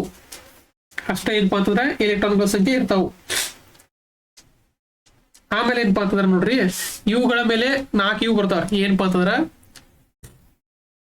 ಐಸೋಟೋಪ್. ಏನಿದೆ ಐಸೋಟೋಪ್ ಅಂತಂದ್ರೆ ಏನ್ರಿ? ಸಮಸ್ಥಾನಿಗಳು. ಇದನ್ನ ಎಕ್ಸಾಮ್ದಾಗ ಭಾಳ ಸಲ ಕೇಳ್ಯಾರ. ಸಮಸ್ಥಾನಿಗಳು. ಐಸೋ ಅಂತಂದ್ರೆ ಏನ್ರಿ? ಒಂದ ರೀತಿಯಾದಂತ. ಏನ್ ಒಂದೇ ಇರ್ತಾವಪ್ಪ ಅಂತಂದ್ರೆ ಇಲ್ಲಿ ಒಂದು ಪರಮಾಣುವಿನಲ್ಲಿ ಪರಮಾಣು ಸಂಖ್ಯೆ ಒಂದೇ ಆಗಿತ್ತು. ಪರಮಾಣು ಸಂಖ್ಯೆ ಅಂತಂದ್ರೆ ಏನ್ರಿ? ಪರಮಾಣು ಸಂಖ್ಯೆ ಒಂದೇ ಆಗಿರಬೇಕು. ಆಮೇಲೆ ಪರಮಾಣು ರಾಶಿ ಸಂಖ್ಯೆ ಬೇರೆ ಬೇರೆ ಆಗಿರಬೇಕು. ಪರಮಾಣು ರಾಶಿ ಸಂಖ್ಯೆ ಬೇರೆ ಬೇರೆ ಆಗಿರಬೇಕು. ಪರಮಾಣು ಸಂಖ್ಯೆ ಒಂದೇ ಆಗಿತ್ತು ಅಂತಂದ್ರೆ ಐಸೋಟೋಪ್. ಪರಮಾಣು ಸಂಖ್ಯೆ ಅಂತಂದ್ರೆ ಏನ್ರಿ, ಏನಾಗಿರ್ಬೇಕು, ಜೆಡ್ ಏನಿರ್ಬೇಕು, ಸೇಮ್ ಇರ್ಬೇಕು. ಆದ್ರ ಏನಿರ್ಬೇಕು, ಬೇರೆ ಬೇರೆ ಇರ್ಬೇಕು. ಉದಾಹರಣೆ ನೋಡ್ರಿ, ಯುರೇನಿಯಂ ತಗೋರಿ 92 ಐತಿ, 235 ಐತಿ, 235 ಅಥವಾ 236 ಬೇಕಾ ತಗೋರಿ. ಇಲ್ಲಿ ಎ ಅಂತಂದ್ರೆ ಏನಾಗತ್ತ, ಜೆಡ್ ಅಂದ್ರೆ ಏನ್ರಿ 92, ಎ ಅಂತಂದ್ರೆ ಏನ 235. ಆಮೇಲೆ ಸೇಮ್ ಯುರೇನಿಯಂ 92 236, ಆಮೇಲೆ ಯುರೇನಿಯಂ 92 237. ನೋಡ್ರಿ ಇಲ್ಲಿ ಏನಾಗುತ್ತ, ಜೆಡ್ ಎಷ್ಟೈತಿ 92 ಐತಿ, ಎ ಎಷ್ಟೈತಿ 236 ಐತಿ. ಮೂರನೇದ್ರಾಗ ಏನೈತಿ, ಜೆಡ್ = 92 ಐತಿ, ಎ = ಎಷ್ಟೈತಿ 237 ಐತಿ. ಇಲ್ಲಿ ಎಲ್ಲಾ ಕಡೆ ಏನ್ ಸೇಮ್ ಬಂತು, ಜೆಡ್ ಸೇಮ್ ಬಂತು. ನಮಗೇನ್ ಗೊತ್ತೈತಿ, ಜೆಡ್ ಸೇಮ್ ಬಂತು. ಓಕೆ, ಆಮೇಲೆ ಏನೈತಿ, ಬೇರೆ ಬೇರೆ ಆಗಿರ್ಬೇಕು. ಎ 235 ಐತಿ, ಎ 236 ಐತಿ, ಎ 237 ಐತಿ. ಇವುಗಳನ್ನ ಏನಂತ ಕರಿತಾರಪ್ಪ ಅಂದ್ರೆ ಐಸೋಟೋಪ್ ಅಂತ ಕರೀತಾರ. ಇವುಗಳನ್ನ ಹೊಂದಿಸಿ ಬರೀ ಕೇಳುವ ಚಾನ್ಸ್ ಇರ್ತೈತಿ. ಇವುಗಳನ್ನ ಏನಂತ ಕರಿತಾರಪ್ಪ ಅಂದ್ರೆ ಸಮಸ್ಥಾನಿಗಳು ಅಥವಾ ಐಸೋಟೋಪ್. ಐಸೋಟೋಪ್ ಅಂದ್ರೆ ಏನ್ರಿ, ಪರಮಾಣು ಸಂಖ್ಯೆ ಒಂದೇ ಆಗಿರ್ಬೇಕು, ಪರಮಾಣು ರಾಶಿ ಸಂಖ್ಯೆ ಏನಾಗಿರ್ಬೇಕು, ಬೇರೆ ಬೇರೆ ಆಗಿರ್ಬೇಕು. ನೆಕ್ಸ್ಟ್ ನೋಡ್ರಿ, ಐಸೋಟೋಪ್ ನೋಡಿದ್ವು. ಈಗ ಐಸೋಬಾರ್ ಏನಿದ, ಐಸೋಬಾರ್ ಅಂತಂದ್ರೆ ಏನ್ರಿ, ಸಮತೂಕಿಗಳು. ಒಮ್ಮೊಮ್ಮೆ ಏನಂತ ಕೇಳ್ತಾರಪ್ಪ ಅಂದ್ರೆ ಐಸೋಬಾರ್ ಅಂದ್ರೆ ಪ್ರೆಷರ್ ಏನ್ ಕೇಳ್ತಾರಪ್ಪ ಅಂದ್ರ, ಒಂದೊಂದು ಎಕ್ಸಾಮ್ದಾಗ ಐಸೋಬಾರ್ ಅಂತಂದ್ರ ಕೆಮಿಸ್ಟ್ರಿ ಕೇಳಿ ಅಂದ್ರೆ ಸಮತೂಕಿಗಳು ಬರುತ್ತೆ. ಐಸೋಬಾರ್ ಅಂತಂದ್ರೆ ಏನ್ರಿ, ಪ್ರೆಷರ್ ಎಲ್ಲಿ ಸೇಮ್ ಇರತ್ತಲ್ರಿ. ಈಗ ಉದಾಹರಣೆ ಅಂತಂದ್ರೆ, ಈಗ ಎಲ್ಲೋ ಒಂದು ಊರಾಗ ಒಂದ್ ಯಾವ್ದೋ ಒಂದು ಹಿಮಾಚಲ್ ಪ್ರದೇಶನಾಗ ಒಂದ್ ಪ್ರೆಷರ್ ಎಷ್ಟೈತಿ 5 ಬಾರ್ ಇರುತ್ತೆ ಅಂತ ತಿಳ್ಕೊರಿ. ಅದೇ ರೀತಿ ಕರ್ನಾಟಕದಾಗ ಒಂದು 5 ಬಾರ್ ಇತ್ತು ಅಂತ ತಿಳ್ಕೊರಿ. ಅಲ್ಲಿಯೂ ಪ್ರೆಷರ್ ಸೇಮ್ ಇತ್ತು, ಇಲ್ಲಿಯೂ ಪ್ರೆಷರ್ ಸೇಮ್ ಇತ್ತು ಅಂತಂದ್ರ ಅದಕ್ಕೆ ಏನಂತಾರ ಅಂದ್ರೆ ಐಸೋಬಾರ್ ಅಂತ ಕರೀತಾರ. ನೀವು ಆಪ್ಷನ್ದಾಗ ಏನ್ ಕೊಟ್ಟಾರ ಅದ್ರ ಮೇಲೆ ಡಿಪೆಂಡ್ ಆಗುತ್ತೆ. ಇಲ್ಲಿ ಏನಪ್ಪಾ ಅಂದ್ರ ಐಸೋಬಾರ್ ಕೆಮಿಸ್ಟ್ರಿ ಒಳಗೆ ಬಂತಪ್ಪ ಅಂತಂದ್ರ ಏನಿರತ್ರಿ, ಸಮತೂಕಿಗಳು ಅಂತ ಬರುತ್ತೆ. ಇಲ್ಲಿ ಏನಪ್ಪಾ ಅಂತಂದ್ರ ಸಮತೂಕಿ, ನಾ ಏನ್ ಹೇಳಿದ್ ನಿಮ್ಗ, ತೂಕವನ್ನ ಎದ್ರ ಮೇಲೆ ಡಿಪೆಂಡ್ ಇದು ಮಾಡ್ತಾರ್ರಿ, ಪರಮಾಣು ಸಂಖ್ಯೆನೋ ಪರಮಾಣು ರಾಶಿ ಸಂಖ್ಯೆನೋ, ಪ್ರೋಟಾನ್ಗಳ ಸಂಖ್ಯೆ ಮೇಲೆ ಡಿಪೆಂಡ್ ಮಾಡ್ತಾರೋ, ಏನು ಪ್ರೋಟಾನ್ ಮತ್ತು ನ್ಯೂಟ್ರಾನ್ಗಳ ಸಂಖ್ಯೆ ಮೇಲೆ ಡಿಪೆಂಡ್ ಮಾಡ್ತಾರೋ. ನಾ ಹೇಳಿದ್ ನಿಮ್ಗ ಪ್ರೋಟಾನ್ಗಳ ಸಂಖ್ಯೆ ಮೇಲೆ ಡಿಪೆಂಡ್ ಮಾಡ್ತಾರೋ ತೂಕವನ್ನ, ಪ್ರೋಟಾನ್ಗಳ ಸಂಖ್ಯೆ.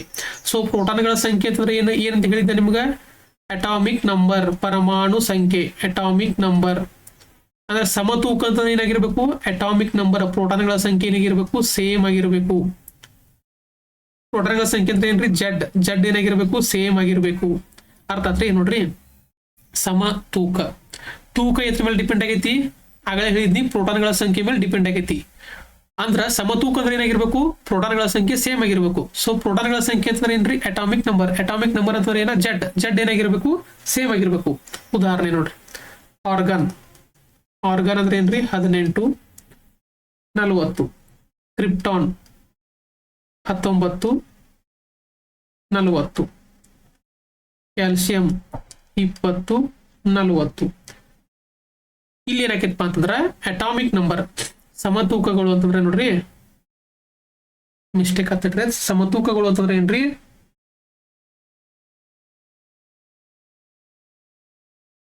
ಸಾರಿ ಸಮತೂಕಗಳು ಅಂತಂದ್ರೆ ಏನಪ್ಪಾ ಅಂತಂದ್ರ ನೋಡ್ರಿ, ಇನ್ನೊಮ್ಮೆ ಹೇಳ್ತಾನೆ, ಇದನ್ನ ಮಿಸ್ಟೇಕ್ ಆಗ್ತದ. ಸಮತೂಕಿಗಳು ಐಸೋಬಾರ್ ಅಂದ್ರೆ ಏನ, ಸಮತೂಕಿಗಳು. ಏನಪ್ಪಾ ಅಂದ್ರ ಅಲ್ಲಿ ಏನಾಗಿತ್ತು, ಐಸೋಟೋಪ್ ಒಳಗೆ ಏನಾಗಿತ್ತು, ಪರಮಾಣು ಸಂಖ್ಯೆ ಒಂದಾಗಿತ್ತು. ಇಲ್ಲಿ ಏನಾಗತ್ತಪ್ಪ ಅಂತಂದ್ರ ಪರಮಾಣು ರಾಶಿ ಸಂಖ್ಯೆ ಸೇಮ್ ಇರ್ತೈತಿ. ಪರಮಾಣು ರಾಶಿ ಸಂಖ್ಯೆ ಸೇಮ್ ಇರ್ತೈತಿ. ಪರಮಾಣು ರಾಶಿ ಸಂಖ್ಯೆ ಇರ್ತದಪ್ಪ ಅಂದ್ರ ಸೇಮ್ ಇರುತ್ತೆ. ಪರಮಾಣು ರಾಶಿ ಸಂಖ್ಯೆ ಅಂತಂದ್ರೆ ಏನ್ರಿ, ಎ ಅಂತಂದ್ರೆ ಏನ್ರಿ, ಪ್ರೋಟಾನ್ ಮತ್ತು ನ್ಯೂಟ್ರಾನ್ ಏನಿರ್ತಪ್ಪ ಅಂದ್ರೆ ಇದು ಸೇಮ್ ಇರ್ತತಿ. ಪರಮಾಣು ರಾಶಿ ಸಂಖ್ಯೆ ಸೇಮ್ ಇರ್ತತಿ. ಅದೇ ರೀತಿ ಪರಮಾಣು ಸಂಖ್ಯೆ, ಅದ್ ಕಾನ್ಸೆಪ್ಟ್ ಬೇರೆ ಐತಿ, ಅದನ್ನ ಆಗಲೇ ಹೇಳಿದ ತಪ್ಪಾಗೈತದ. ಪರಮಾಣು ಸಂಖ್ಯೆ ಏನಿರ್ತದಪ್ಪ ಅಂತಂದ್ರ, ಪರಮಾಣು ಸಂಖ್ಯೆ ಅಂತಂದ್ರೆ ಏನ್ರಿ, ನಂಬರ್ ಆಫ್ ಪ್ರೋಟಾನ್ಸ್ ಅಂದ್ರೆ ಜೆಡ್ ಏನಿರ್ತದಪ್ಪ ಅಂತಂದ್ರ ಬೇರೆ ಬೇರೆ ಇರುತ್ತದೆ. ಅದು ಬೇರೆ ಕಪ್ಲೆ ಆಕೈತೆ, ಅದನ್ನ ಹೇಳ್ತೇನೆ ನಿಮ್ಗೆ ಆಮೇಲೆ. ಇದೇನಪ್ಪ ಅಂದ್ರ ಐಸೋಟೋಪ್ ಅಂತಂದ್ರೆ ಏನ್ ಸೇಮ್ ಇತ್ತಲ್ಲೇ, ಪರಮಾಣು ಸಂಖ್ಯೆ ಜೆಡ್ ಸೇಮ್ ಇತ್ತು. ಇದು ಐಸೋಟೋಪ್ ಉಲ್ಟಾ ನೋಡ್ರಿ, ಐಸೋಬಾರ್. ಪರಮಾಣು ಸಂಖ್ಯೆ ಬೇರೆ ಬೇರೆ ಇರ್ತತಿ, ಪರಮಾಣು ರಾಶಿ ಸಂಖ್ಯೆ ಸೇಮ್ ಇರತಿ. ಉದಾಹರಣೆಗೆ ಎಕ್ಸ್ ಜೆಡ್ ಎ ತಗೊಂಡಿರಪ್ಪ ಅಂತಂದ್ರ ಇಲ್ಲಿ ಏನ್ ಸೇಮ್ ಇರ್ತತಿ, ಇಲ್ಲಿ ಎ ಸೇಮ್ ಇರ್ತತಿ. ಇಲ್ಲಿ ಎ ಸೇಮ್ ಇರತ್ತೆ. ಜಡ್ ಏನಿರ್ತೈತಿ ಬೇರೆ ಬೇರೆ ಇರ್ತೈತಿ. ಜಡ್ ಏನಿರ್ತೈತಿ ಬೇರೆ ಬೇರೆ ಇರ್ತೈತಿ. ಉದಾಹರಣೆ ಅಂತಂದ್ರ ಆರ್ಗಾನ್ ಒಳಗ 1840, ಕ್ರಿಪ್ಟಾನ್ 1940. ಹಂಗ ಉದಾಹರಣೆ ತಗೋತಂದ್ರೆ ಇದು ಕರೆಕ್ಟ್ ಆಟ ಅಂತಲ್ಲ. ಕ್ಯಾಲ್ಸಿಯಂ 2040. ಹಿಂಗ ಮ್ಯಾಗಿನೂ ಏನಂತ ಕರೀತಾರಪ್ಪ ಇವಕ್ಕ ಅಟಾಮಿಕ್ ಮಾಸ್ ನಂಬರ್ ಅಂತ ಕರೀತಾರೆ. ಈ ಅಟಾಮಿಕ್ ಮಾಸ್ ನಂಬರ್ ಏನಿರ್ಬೇಕು ಸೇಮ್ ಇರಬೇಕು. ಎಲ್ಲಾ ಕಡೆ 40 ಐತಿ ರೀ. ಅದೇ ರೀತಿ ಅಟಾಮಿಕ್ ನಂಬರ್ ಏನಿರ್ಬೇಕು ಬೇರೆ ಬೇರೆ ಇರ್ಬೇಕು. ಇಲ್ಲಿ 18 ಐತಿ, 19 ಐತಿ, 20 ಐತಿ. ಇದಕ್ಕೆ ಏನಂತ ಕರೀತಾರು ಐಸೋಬಾರ್ ಅಂತ ಕರೀತಾರು. ಐಸೋಬಾರ್. ನೆಕ್ಸ್ಟ್ ಏನಪ್ಪಾ ಅಂತಂದ್ರ ಐಸೋಟೋನ್ ಅಂತ ಬರ್ತೈತಿ. ಐಸೋಟೋನ್ ಏನಪ್ಪಾ ಐಸೋಟೋನ್ಸ್ ಅಂತಂದ್ರ ಸಮಸತ್ವಗಳು. ಇಂಗ್ಲಿಷ್ ನೆನಪು ಟ್ರೈ ಮಾಡ್ರೆ ಸಮಸತ್ವಗಳು. ಇದೇನಪ್ಪಾ ಅಂತಂದ್ರೆ ಎಲ್ಲಾನು ಸೇಮ್ ಇರ್ಬೇಕ್ರಿ. ಅಂದ್ರ ಪ್ರೋಟಾನ್, ನ್ಯೂಟ್ರಾನ್ ಮತ್ತು ಎಲೆಕ್ಟ್ರಾನ್ಗಳು ಮೂರು ಸಂಖ್ಯೆಗಳು ಸೇಮ್ ಇದ್ವು ಅಂತ ಹೇಳ್ತೀವಿ. ಅದಕ್ಕೆ ಏನಂತ ಕರೀತಾರಪ್ಪ ಅಂದ್ರ ಐಸೋಟೋನ್ ಅಂತ ಕರೀತಾರ. ಐಸೋಟೋನ್ ಅಂತ ಕರೀತಾರ. ಉದಾಹರಣೆ ಅಂತಂದ್ರ ಕಾರ್ಬನ್ ತಗೋರಿ. ಕಾರ್ಬನ್ 6 12 ಐತಿ. ಇಲ್ಲೇ ಮೂರನ್ನು ಕಂಡು ಹಿಡಿದ್ಬಿಡ್ನ ಒಂದ್ಸಲ. ಅಟಾಮಿಕ್ ನಂಬರ್ ಅಥವಾ ಪ್ರೋಟಾನ್ಗಳ ಸಂಖ್ಯೆ ಎಷ್ಟೈತಿ? ಅಟಾಮಿಕ್ ನಂಬರ್ ಅಂತ ಏನ್ರಿ ಜಡ್. ಇಲ್ಲಿ ಏನಿರ್ಬೇಕು ನಾವು ಪ್ರೋಟಾನ್ಗಳ ಸಂಖ್ಯೆ ಸೇಮ್ ಇರ್ಬೇಕು, ನ್ಯೂಟ್ರಾನ್ಗಳ ಸಂಖ್ಯೆ ಸೇಮ್ ಇರ್ಬೇಕು, ಎಲೆಕ್ಟ್ರಾನ್ಗಳ ಸಂಖ್ಯೆ ಸೇಮ್ ಇರ್ಬೇಕು. ಅಟಾಮಿಕ್ ನಂಬರ್ ಅಂತ ಜಡ್ ಅಂದ್ರೆ ಪ್ರೋಟಾನ್ಗಳ ಸಂಖ್ಯೆ. ಪ್ರೋಟಾನ್ಗಳ ಸಂಖ್ಯೆ ಎಷ್ಟೈತಿ? ಇದಕ್ಕೆ ಜಡ್ ಅಂತ ಕರೀತಾರೆ. ಆರ್ ಬಂತ. ಅದೇ ರೀತಿ ಅಟಾಮಿಕ್ ಮಾಸ್ ನಂಬರ್ ಅಂದ್ರೆ ಏನ್ರಿ? Atomic mass number. Atomic mass number ಅಂತಂದ್ರೆ ಏನ? ಪ್ರೋಟಾನ ಮತ್ತು ನ್ಯೂಟ್ರಾನ್ ಎರಡು ಕೂಡಿರ್ಬೇಕು. ಅದೆಷ್ಟೈತಿ? 12 ಐತಿ. ನಮಗ್ ಪ್ರೋಟಾನ್ಗಳ ಸಂಖ್ಯೆ ಎಷ್ಟು ಗೊತ್ತೈತಿ? 6 ಅಂತ ಗೊತ್ತೈತಿ. ನ್ಯೂಟ್ರಾನ್ಗಳ ಸಂಖ್ಯೆ ಗೊತ್ತಿಲ್ಲ. ಸೊ ನ್ಯೂಟ್ರಾನ್ ಕಂಡು ಹಿಡಿಬೇಕಂದ್ರೆ ಈ 6 ಈ ಕಡೆ ತಗೊಂಡ್ಬರ್ರಿ. ಎಷ್ಟಾಯ್ತು? 6 ಆಯ್ತು. ಸೊ ಪ್ರೋಟಾನ್ಗಳ ಸಂಖ್ಯೆ ಎಷ್ಟು ಬಂತು? 6 ಬಂತು. ನ್ಯೂಟ್ರಾನ್ಗಳ ಸಂಖ್ಯೆ 6 ಬಂತು. ಇನ್ನು ಎಲೆಕ್ಟ್ರಾನ್ಗಳು ಅಂದ್ರೆ ಏನ? ಪ್ರೋಟಾನ್ಗಳು ಎಷ್ಟು ಇರ್ತಾವಲ್ರಿ ಅಷ್ಟೇನಿರ್ತಾವ. ಎಲೆಕ್ಟ್ರಾನ್ ಇರ್ತಾವ ಅಂತ ಹೇಳಿದ್ದೆ ನಿಮ್ಗೆ. ಎಲೆಕ್ಟ್ರಾನ್ಗಳು ಇರ್ತಾವ ಅಂತ ಹೇಳಿದ್ವಿ. ಅದಕ್ಕೆ ಏನಪ್ಪಾ ಅಂತಂದ್ರ ಪ್ರೋಟಾನ್ಗಳು ಎಷ್ಟು ಇರ್ತಾವ್ರಿ? 6 ಅದಾವ. ಅದೇ ರೀತಿ ಏನಾಗತ್ತ? ಎಲೆಕ್ಟ್ರಾನ್ಗಳು ಏನಕ್ಕಾವು? 6 ಆಕಾವ್. ಎಲೆಕ್ಟ್ರಾನ್ಗಳು ಏನಕ್ಕಪ್ಪ ಅಂತಂದ್ರ 6 ಆಕಾವ್. ಅರ್ಥಾತ್ರಿ ಇಲ್ಲಿ ಏನತಾವ ಐಸೋಟೋನ್ ಒಳಗ ನೋಡ್ರಿ. ಒಂದೇದ್ ಐಸೋಟೋಪ್. ಟೋಪ್ ಬಂತಂದ್ರ ಪರಮಾಣು ಸಂಖ್ಯೆ same, atomic number same, atomic mass number ಬೇರೆ ಬೇರೆ. ಐಸೋಬಾರ್ ಬಂತಂದ್ರ ಅಟಾಮಿಕ್ ಮಾಸ್ ನಂಬರ್ ಸೇಮ್, ಆಮೇಲೆ ಅಟಾಮಿಕ್ ನಂಬರ್ ಬೇರೆ ಬೇರೆ. ಐಸೋಟೋನ್ ಬಂತಂದ್ರ ಏನ? ಮೂರು ಸೇಮ್. ಪ್ರೋಟಾನ್ಗಳು, ನ್ಯೂಟ್ರಾನ್ಗಳು, ಎಲೆಕ್ಟ್ರಾನ್ಗಳು ಏನಿರ್ತಾವು? ಮೂರು ಏನಿರ್ತಾವಪ್ಪ ಅಂತಂದ್ರ ಈಕ್ವಲ್ ನಂಬರ್ದಾಗ ಇರ್ತಾವ. ಮೂರು ಏನಿರ್ತಾವಪ್ಪ ಅಂತಂದ್ರ ಈಕ್ವಲ್ ನಂಬರ್ದಾಗ ಇರ್ತಾವ. ನೆಕ್ಸ್ಟ್ ನೋಡ್ರಿ ಐಸೋಮರ್ ಅಂತ ಬರ್ತೈತಿ.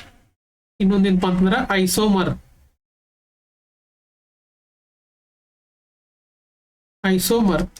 ಐಸೋಮರ್ಸ್ ಅಂತ ಏನ್ರಿ? ಸಮಾಂಗಿಗಳು.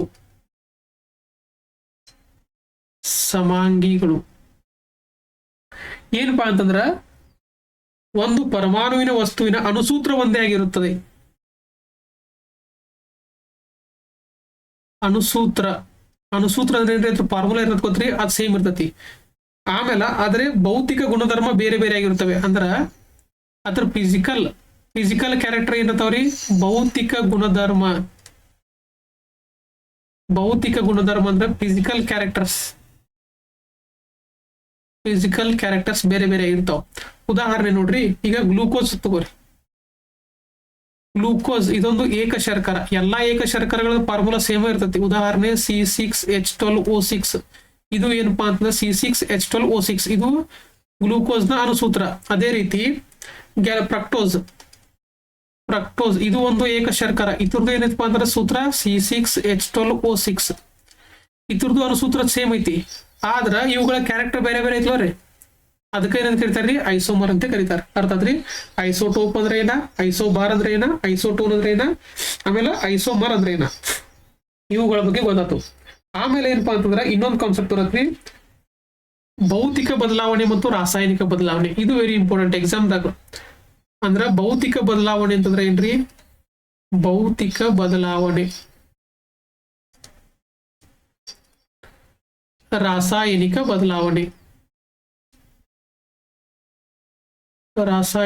ಬದಲಾವಣೆ. ಇಂಗ್ಲಿಷ್ ಏನಂತಾರ್ರಿ? Physical change. ಆಮೇಲೆ ಕೆಮಿಕಲ್ ಚೇಂಜ್.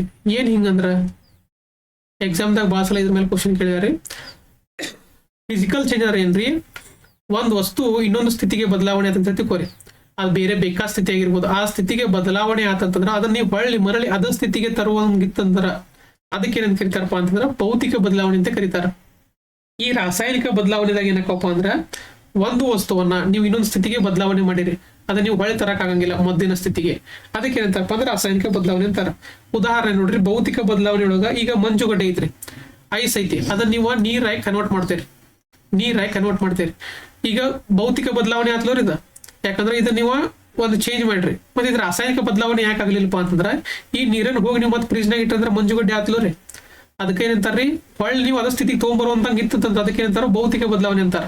ಅದ ರಾಸಾಯನಿಕ ಬದಲಾವಣೆ ಅಂತಂದ್ರೆ ಏನ, ಬೆಣ್ಣೆ ತುಪ್ಪಾಗುವುದು, ಬೆಣ್ಣೆ ತುಪ್ಪವಾಗುವುದು. ಬೆಣ್ಣೆ ತುಪ್ಪ ಅಂತಂತಾರ, ಮತ್ತೆ ತುಪ್ಪನು ಬನಿ ಮಾಡಕ್ ಬರತ್ತೇನ್ರಿ, ಮಾಡಕ್ ಬರಂಗಿಲ್ಲ, ಅದಕ್ಕೆ ಏನಂತಾರಪ್ಪ ಅಂತಂದ್ರೆ ರಾಸಾಯನಿಕ ಬದಲಾವಣೆ ಅಂತಾರ. ಈಗ ತರಕಾರಿಯನ್ನ ಬೇಯಿಸ್ತೀರಿ, ಮೊಟ್ಟೆಯನ್ನ ಬೇಯಿಸ್ತೀರಿ, ಇವೆಲ್ಲ ಏನಪ್ಪಾ ಅಂದ್ರೆ ರಾಸಾಯನಿಕ ಬದಲಾವಣೆಗಳು. ಆಮೇಲೆ ನೀರಿನಲ್ಲಿ ಉಪ್ಪು ಇರ್ತೈತ್ರಿ, ನೀರಿನಲ್ಲಿ ಉಪ್ಪು ಮಿಶ್ರಣ ಆಗೈತಿ, ಆ ಉಪ್ಪು ನೀವು ಏನ್ ಮಾಡ್ಬೋದು ಅಂದ್ರೆ ತೆಗಿಬಹುದು, ಬಟ್ಟೆ ಇಳಿಸೋಕೆ ಮುಖಾರ ಏನ್ ಮಾಡ್ಬೋದು ಮತ್ತೆ ಉಪ್ಪನ್ನು ತೆಗಿಬಹುದು, ಅಂದ್ರೆ ಮೊದಲಿನ ಸ್ಥಿತಿಗೆ ತಗೊಂಡ್ಬರ್ಬೋದು. ಇವೇನಪ್ಪಾ ಅಂದ್ರೆ ಫಿಸಿಕಲ್ ಚೇಂಜಸ್ ಅಂತ ಕರೀತಾರ. ಎಕ್ಸಾಮ್ದಾಗ ಯಾವ್ಯಾವ ಕೇಳಿದಾರ ನೋಡ್ರಿ, ಲಾಸ್ಟ್ ಇಯರ್ ಎಕ್ಸಾಮ್ದಾಗ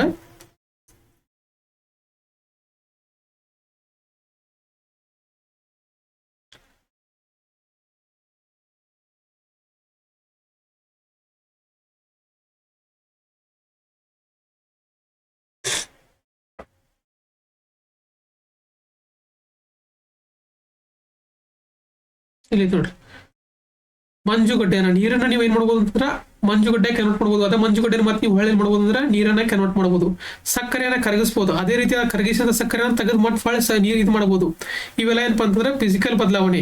ಗ್ಲಾಸನ್ನ ಹೊಡಿತೀರಿ, ಮತ್ತೆ ಆ ಗ್ಲಾಸಿನ ತುಂಡುಗಳನ್ನ ಏನ್ ಮಾಡ್ಬೋದು ಅಂದ್ರೆ ಸೇರಿಸಬಹುದು, ತಾತ್ಕಾಲಿಕವಾಗಿ ಸೇರಿಸಬಹುದು. ಅದೇ ರೀತಿ ಏನ್ ಬೇಕಂದ್ರೆ ಇಲ್ಲಿ ನೋಡಿ ರಾಸಾಯನಿಕ ಬದಲಾವಣೆ ಎಕ್ಸಾಮ್ದಾಗ ಕೇಳಿದಾರೆ, ಕಬ್ಬಿನ ತುಕ್ಕು ಹಿಡಿಯುವುದು ಯಾವ ಬದಲಾವಣೆ, ರಾಸಾಯನಿಕ ಬದಲಾವಣೆ. ಯಾಕೆ ರಾಸಾಯನಿಕ ಬದಲಾವಣೆ ಯಾಕಪ್ಪ ಅಂತಂದ್ರೆ ಈ ತುಕ್ಕು ಹಿಡಿತಂದ್ರೆ ನೀವು ಅದನ್ನ ಕೆತ್ತಿ ತೆಗಿಬಹುದು, ಆದ್ರೆ ಇದ್ರೊಳಗೆ ಲಾಸ್ ಆಗಿರತ್ರಿ. ತುಕ್ಕು ಹಿಡಿದಾಗ ಏನಾಗಿರಪ್ಪ ಅಂತಂದ್ರೆ ಒಂದಷ್ಟು ಎಟಮ್ ಲಾಸ್ ಆಗಿರುತ್ತೆ, ಅದನ್ನ ನೀವು ಹೊಳೆ ಪಡೆಯಕ್ ಆಗಂಗಿಲ್ಲ. ಅದಕ್ಕೆ ಏನಪ್ಪಾ ಅಂದ್ರೆ ಇದು ರಾಸಾಯನಿಕ ಬದಲಾವಣೆ. ಆಹಾರ ಜೀರ್ಣವಾಗುವುದು ಇದು ರಾಸಾಯನಿಕ ಬದಲಾವಣೆ. ಹೊಳ್ಳಿ ನೀವು ಮತ್ತೆ ಆಹಾರವನ್ನು ಹಿಂತಿರ್ಸಕ್ ಬರಂಗಿಲ್ಲ. ಹಣ್ಣು ಮಾಗುವುದು ಇದು ಏನಪ್ಪಾ ಅಂತಂದ್ರೆ ರಾಸಾಯನಿಕ ಬದಲಾವಣೆ. ಆಮೇಲೆ ಇನ್ನೊಂದು ನೋಡ್ರಿ, ವೆರಿ ಇಂಪಾರ್ಟೆಂಟ್, ಮೇಣದ ಬತ್ತಿ ಒಳಗೆ ಒಂದು ಎಕ್ಸಾಂಪಲ್ ಅದ್ರಿ. ಮೇಣದ ಬತ್ತಿ, ಈಗ ಮೇಣದ ಬತ್ತಿಯನ್ನ ಉರಿಸ್ತೀರಿ ನೀವು, ಉರಿಸಿರ್ಪ ಅಂತಂದ್ರೆ ಮೇಣ ಕರಿಗಿ ಹೋಗುತ್ತೆ. ಅದನ್ನ ನೀವು ಹೊಳ್ಳಿ ಇದು ಹೊಳ್ಳಿ ಏನ್ ಮಾಡಂಗಿಲ್ಲಪ್ಪ ಅಂದ್ರ ಅದನ್ನ ನೀವು ಮೇಣದ ಬತ್ತಿ ಏನ್ ಕರಿಗಿ ಹೋಗಿರತ್ತಲ್ರಿ, ಮೇಣದ ಬತ್ತಿ ಏನ್ ಕರಿಗಿ ಹೋಗಿರತ್ತಲ್ಲ ಅದನ್ನ ಏನ್ ಮಾಡ್ಬೋದು ಅಂತಂದ್ರೆ ನೀವು ಹೊಳ್ಳಿ ಮತ್ ಮೇಣವನ್ನ ಏನ್ ಮಾಡ್ಬೋದ್ರಿ, ರೆಡಿ ಮಾಡ್ಬೋದು. ಈ ಏನ್ ಮೇಣ ಕರಿಗಿ ಬಿದ್ದಿರತ್ತಲ್ರಿ ಅದೇನಪ್ಪಾ ಅಂತಂದ್ರ ಭೌತಿಕ ಬದಲಾವಣೆ. ಅದು ಯಾಕಪ್ಪ ಅಂದ್ರೆ ಮೇಣ ಕರಿಗೆ ಏನ್ ಬೀಳತ್ತಲ್ಲ ಅದನ್ನ ನೀವು ಮತ್ತೆ ಲ್ಯಾಬ್ನಾಗ ಹೋಗಿ ಇದನ್ನ ರೆಡಿ ಮಾಡ್ಬೋದು, ಮತ್ತೆ ಹೊಳ್ಳಿ ಮೇಣವನ್ನ ರೆಡಿ ಮಾಡ್ಬೋದು. ಆದ್ರೆ ಮೇಣದ ಒಳಗಿರುವಂತಹ ದಾರ ಇರ್ತೈತಲ್ರಿ, ಆ ದಾರ ಒಳಗೆ ಏನಾಗಿರತ್ತಪ್ಪ ಸುಟ್ಟಿರತ್ರ ಅದನ್ನ ನೀವು ಹೊಳೆ ದಾರ ರೆಡಿ ಮಾಡಕ್ಕಾಗಲ್ಲ. ಅದೇನಪ್ಪಾ ಅಂದ್ರೆ ಕೆಮಿಕಲ್ ಬದಲಾವಣೆ, ಅಂದ್ರೆ ರಾಸಾಯನಿಕ ಬದಲಾವಣೆ. ನಿಮಗ್ ಮೇಣದ ಬತ್ತಿ ಕೊಟ್ಟರಪ್ಪ ಅಂತಂದ್ರ ಅವ್ರ ಆಪ್ಷನ್ದಾಗ ಏನ್ ಕೊಡ್ತಾರ ಅಂದ್ರೆ ಕೇವಲ ಭೌತಿಕ ಬದಲಾವಣೆ ಕೊಡ್ತಾರ, ಕೇವಲ ರಾಸಾಯನಿಕ ಬದಲಾವಣೆ ಕೊಡ್ತಾರ. ಆಪ್ಷನ್ ಸಿ ದಾಗ ಏನ್ ಕೊಡ್ತಾರ್ರಿ, ಭೌತಿಕ ಮತ್ತು ರಾಸಾಯನಿಕ ಬದಲಾವಣೆಗಳು ಎರಡೂ ಅಂತ ಕೊಡ್ತಾರ. ನೀವೇನ್ ಹಾಕ್ಬೇಕು, ಎರಡೂ ಬದಲಾವಣೆ ಅಂತ ಹಾಕ್ಬೇಕು. ಯಾಕಪ್ಪ ಅಂತಂದ್ರ ಆ ಮೇಣದ ಬತ್ತಿ ಅಕಸ್ಮಾತ್ ಅವ್ರು ಪರ್ಟಿಕ್ಯುಲರ್ ಆಗಿ ಮೇಣ ಅಂತ ಅಷ್ಟು ಕೊಟ್ರಂತಂದ್ರ ಅದು ಭೌತಿಕ ಬದಲಾವಣೆ ಆಗತ್ತ. ಅಲ್ಲಿ ದಾರಾನು ಇರ್ತತಲ್ರಿ, ಆ ದಾರ ಏನಾಗತ್ರಿ ಸುಟ್ಟು ಇದಾಗಿರತ್ತೆ, ಅದನ್ನ ದಾರವನ್ನು ಹೊಳೆ ತರಕ್ ಆಗಂಗಿಲ್ಲ. ಅದೇನಾಗತ್ತ ಕೆಮಿಕಲ್ ಬದಲಾವಣೆ ಆಗತ್ತೆ. ಮೇನ್ ಅನ್ನೋದು ಏನಾಗತ್ರಿ ಫಿಸಿಕಲ್ ಬದಲಾವಣೆ ಆಗತ್ತೆ. ಅರ್ಥಾತ್ರಿ ಕಬ್ಬಿನ ತುಕ್ಕು ಹಿಡಿಬಹುದಾಗಿದ್ದು. ಆಮೇಲೆ ಹಾಲಿನಿಂದ ಮೊಸರು ಇದು ರಾಸಾಯನಿಕ ಬದಲಾವಣೆನೋ ಏನು ಫಿಸಿಕಲ್ ಬದಲಾವಣೆನೋ? ಹಾಲಿನಿಂದ ಮೊಸರು ಇಮ್ಯಾಜಿನ್ ಮಾಡ್ರಿ, ಹಾಲನ್ನ ಮೊಸರು ಮಾಡ್ಬೋದು, ಮತ್ತೆ ಮೊಸರು ಹಾಲು ಮಾಡಕ್ಕಾಗತ್ತೇನ? ಬರಂಗಿಲ್ಲ. ಇದೊಂದು ಏನಪ್ಪಾ ಅಂತಂದ್ರೆ ರಾಸಾಯನಿಕ ಬದಲಾವಣೆ. ಆಮೇಲೆ ಮೇನದ ಬತ್ತಿ ಒಂದು ನೆನಪಿಟ್ಕೋರಿ, ಕಬ್ಬಿನ ವಸ್ತುಗಳು ತುಕ್ಕು ಹಿಡಿಯುವುದು ಅದನ್ನು ನೆನಪಿಟ್ಕೋರಿ. ಸಮುದ್ರದ ನೀರನ್ನು ಉಪ್ಪನ್ನು ಪಡೆಯುವುದು ಇದು ಭೌತಿಕ ಬದಲಾವಣೆ, ರಾಸಾಯನಿಕ ಬದಲಾವಣೆ ಇದು ಭೌತಿಕ ಬದಲಾವಣೆ. ಯಾಕಂದ್ರೆ ಆ ಉಪ್ಪನ್ನ ಮತ್ತೆ ನೀವು ಹೊಳ್ಳಿ ಮಾತ್ರ ಇದಕ್ಕೆ ಹಾಕ್ಬೋದು. ಇವೆಲ್ಲ ಏನಪ್ಪಾ ಅಂತಂದ್ರೆ ಎಕ್ಸಾಮ್ದಾಗ ಕೇಳಿದಂತ ಪ್ರಶ್ನೆಗಳು. ಆಮೇಲೆ ದ್ವಿತೀಯ ಸಂಶ್ಲೇಷಣೆ ಕ್ರಿಯೆ ಇದು ರಾಸಾಯನಿಕ ಬದಲಾವಣೆನೋ ಏನು ಫಿಸಿಕಲ್ ಬದಲಾವಣೆನೋ? ಆಹಾರ ಒಮ್ಮೆ ರೆಡಿ ಆತಪ್ಪ ಅಂತಂದ್ರ ಕಾರ್ಬನ್ ಡೈಆಕ್ಸೈಡ್ ಮತ್ತು ಇಂಗಾದ ಡೈಆಕ್ಸೈಡ್ ಅನ್ನ ಬಳಸಿಕೊಂಡು ಆಹಾರ ರೆಡಿ ಆತಂತಂದ್ರ ಅದು ಹೊಳ್ಳಿ ಇದಾಕತ್ತೇನ್ರಿ, ಮತ್ತೆ ಆ ಕಾರ್ಬನ್ ಡೈಆಕ್ಸೈಡ್ ಹೈಡ್ರೋಜನ್ ರಿಲೀಸ್ ಆಗತ್ತೇನ? ಆಗಲ್ಲ. ಅದು ಏನಪ್ಪಾ ಅಂತಂದ್ರೆ ರಾಸಾಯನಿಕ ಬದಲಾವಣೆ. ಯಾವ ಮತ್ತೆ ಹೊಳ್ಳಿ ಬರಂಗಿಲ್ಲ ಅಲ್ರಿ, ಅವೆಲ್ಲ ಏನಪ್ಪಾ ಅಂತಂದ್ರೆ ರಾಸಾಯನಿಕ ಬದಲಾವಣೆ. ಇವೇನಪ್ಪಾ ಅಂತಂದ್ರೆ ಕೆಮಿಸ್ಟ್ರಿ 1ನೇ ಚಾಪ್ಟರ್ ನೋಡ್ರಿ ಕಂಪ್ಲೀಟ್ ಡಿಸ್ಕಷನ್ ಆಯ್ತು.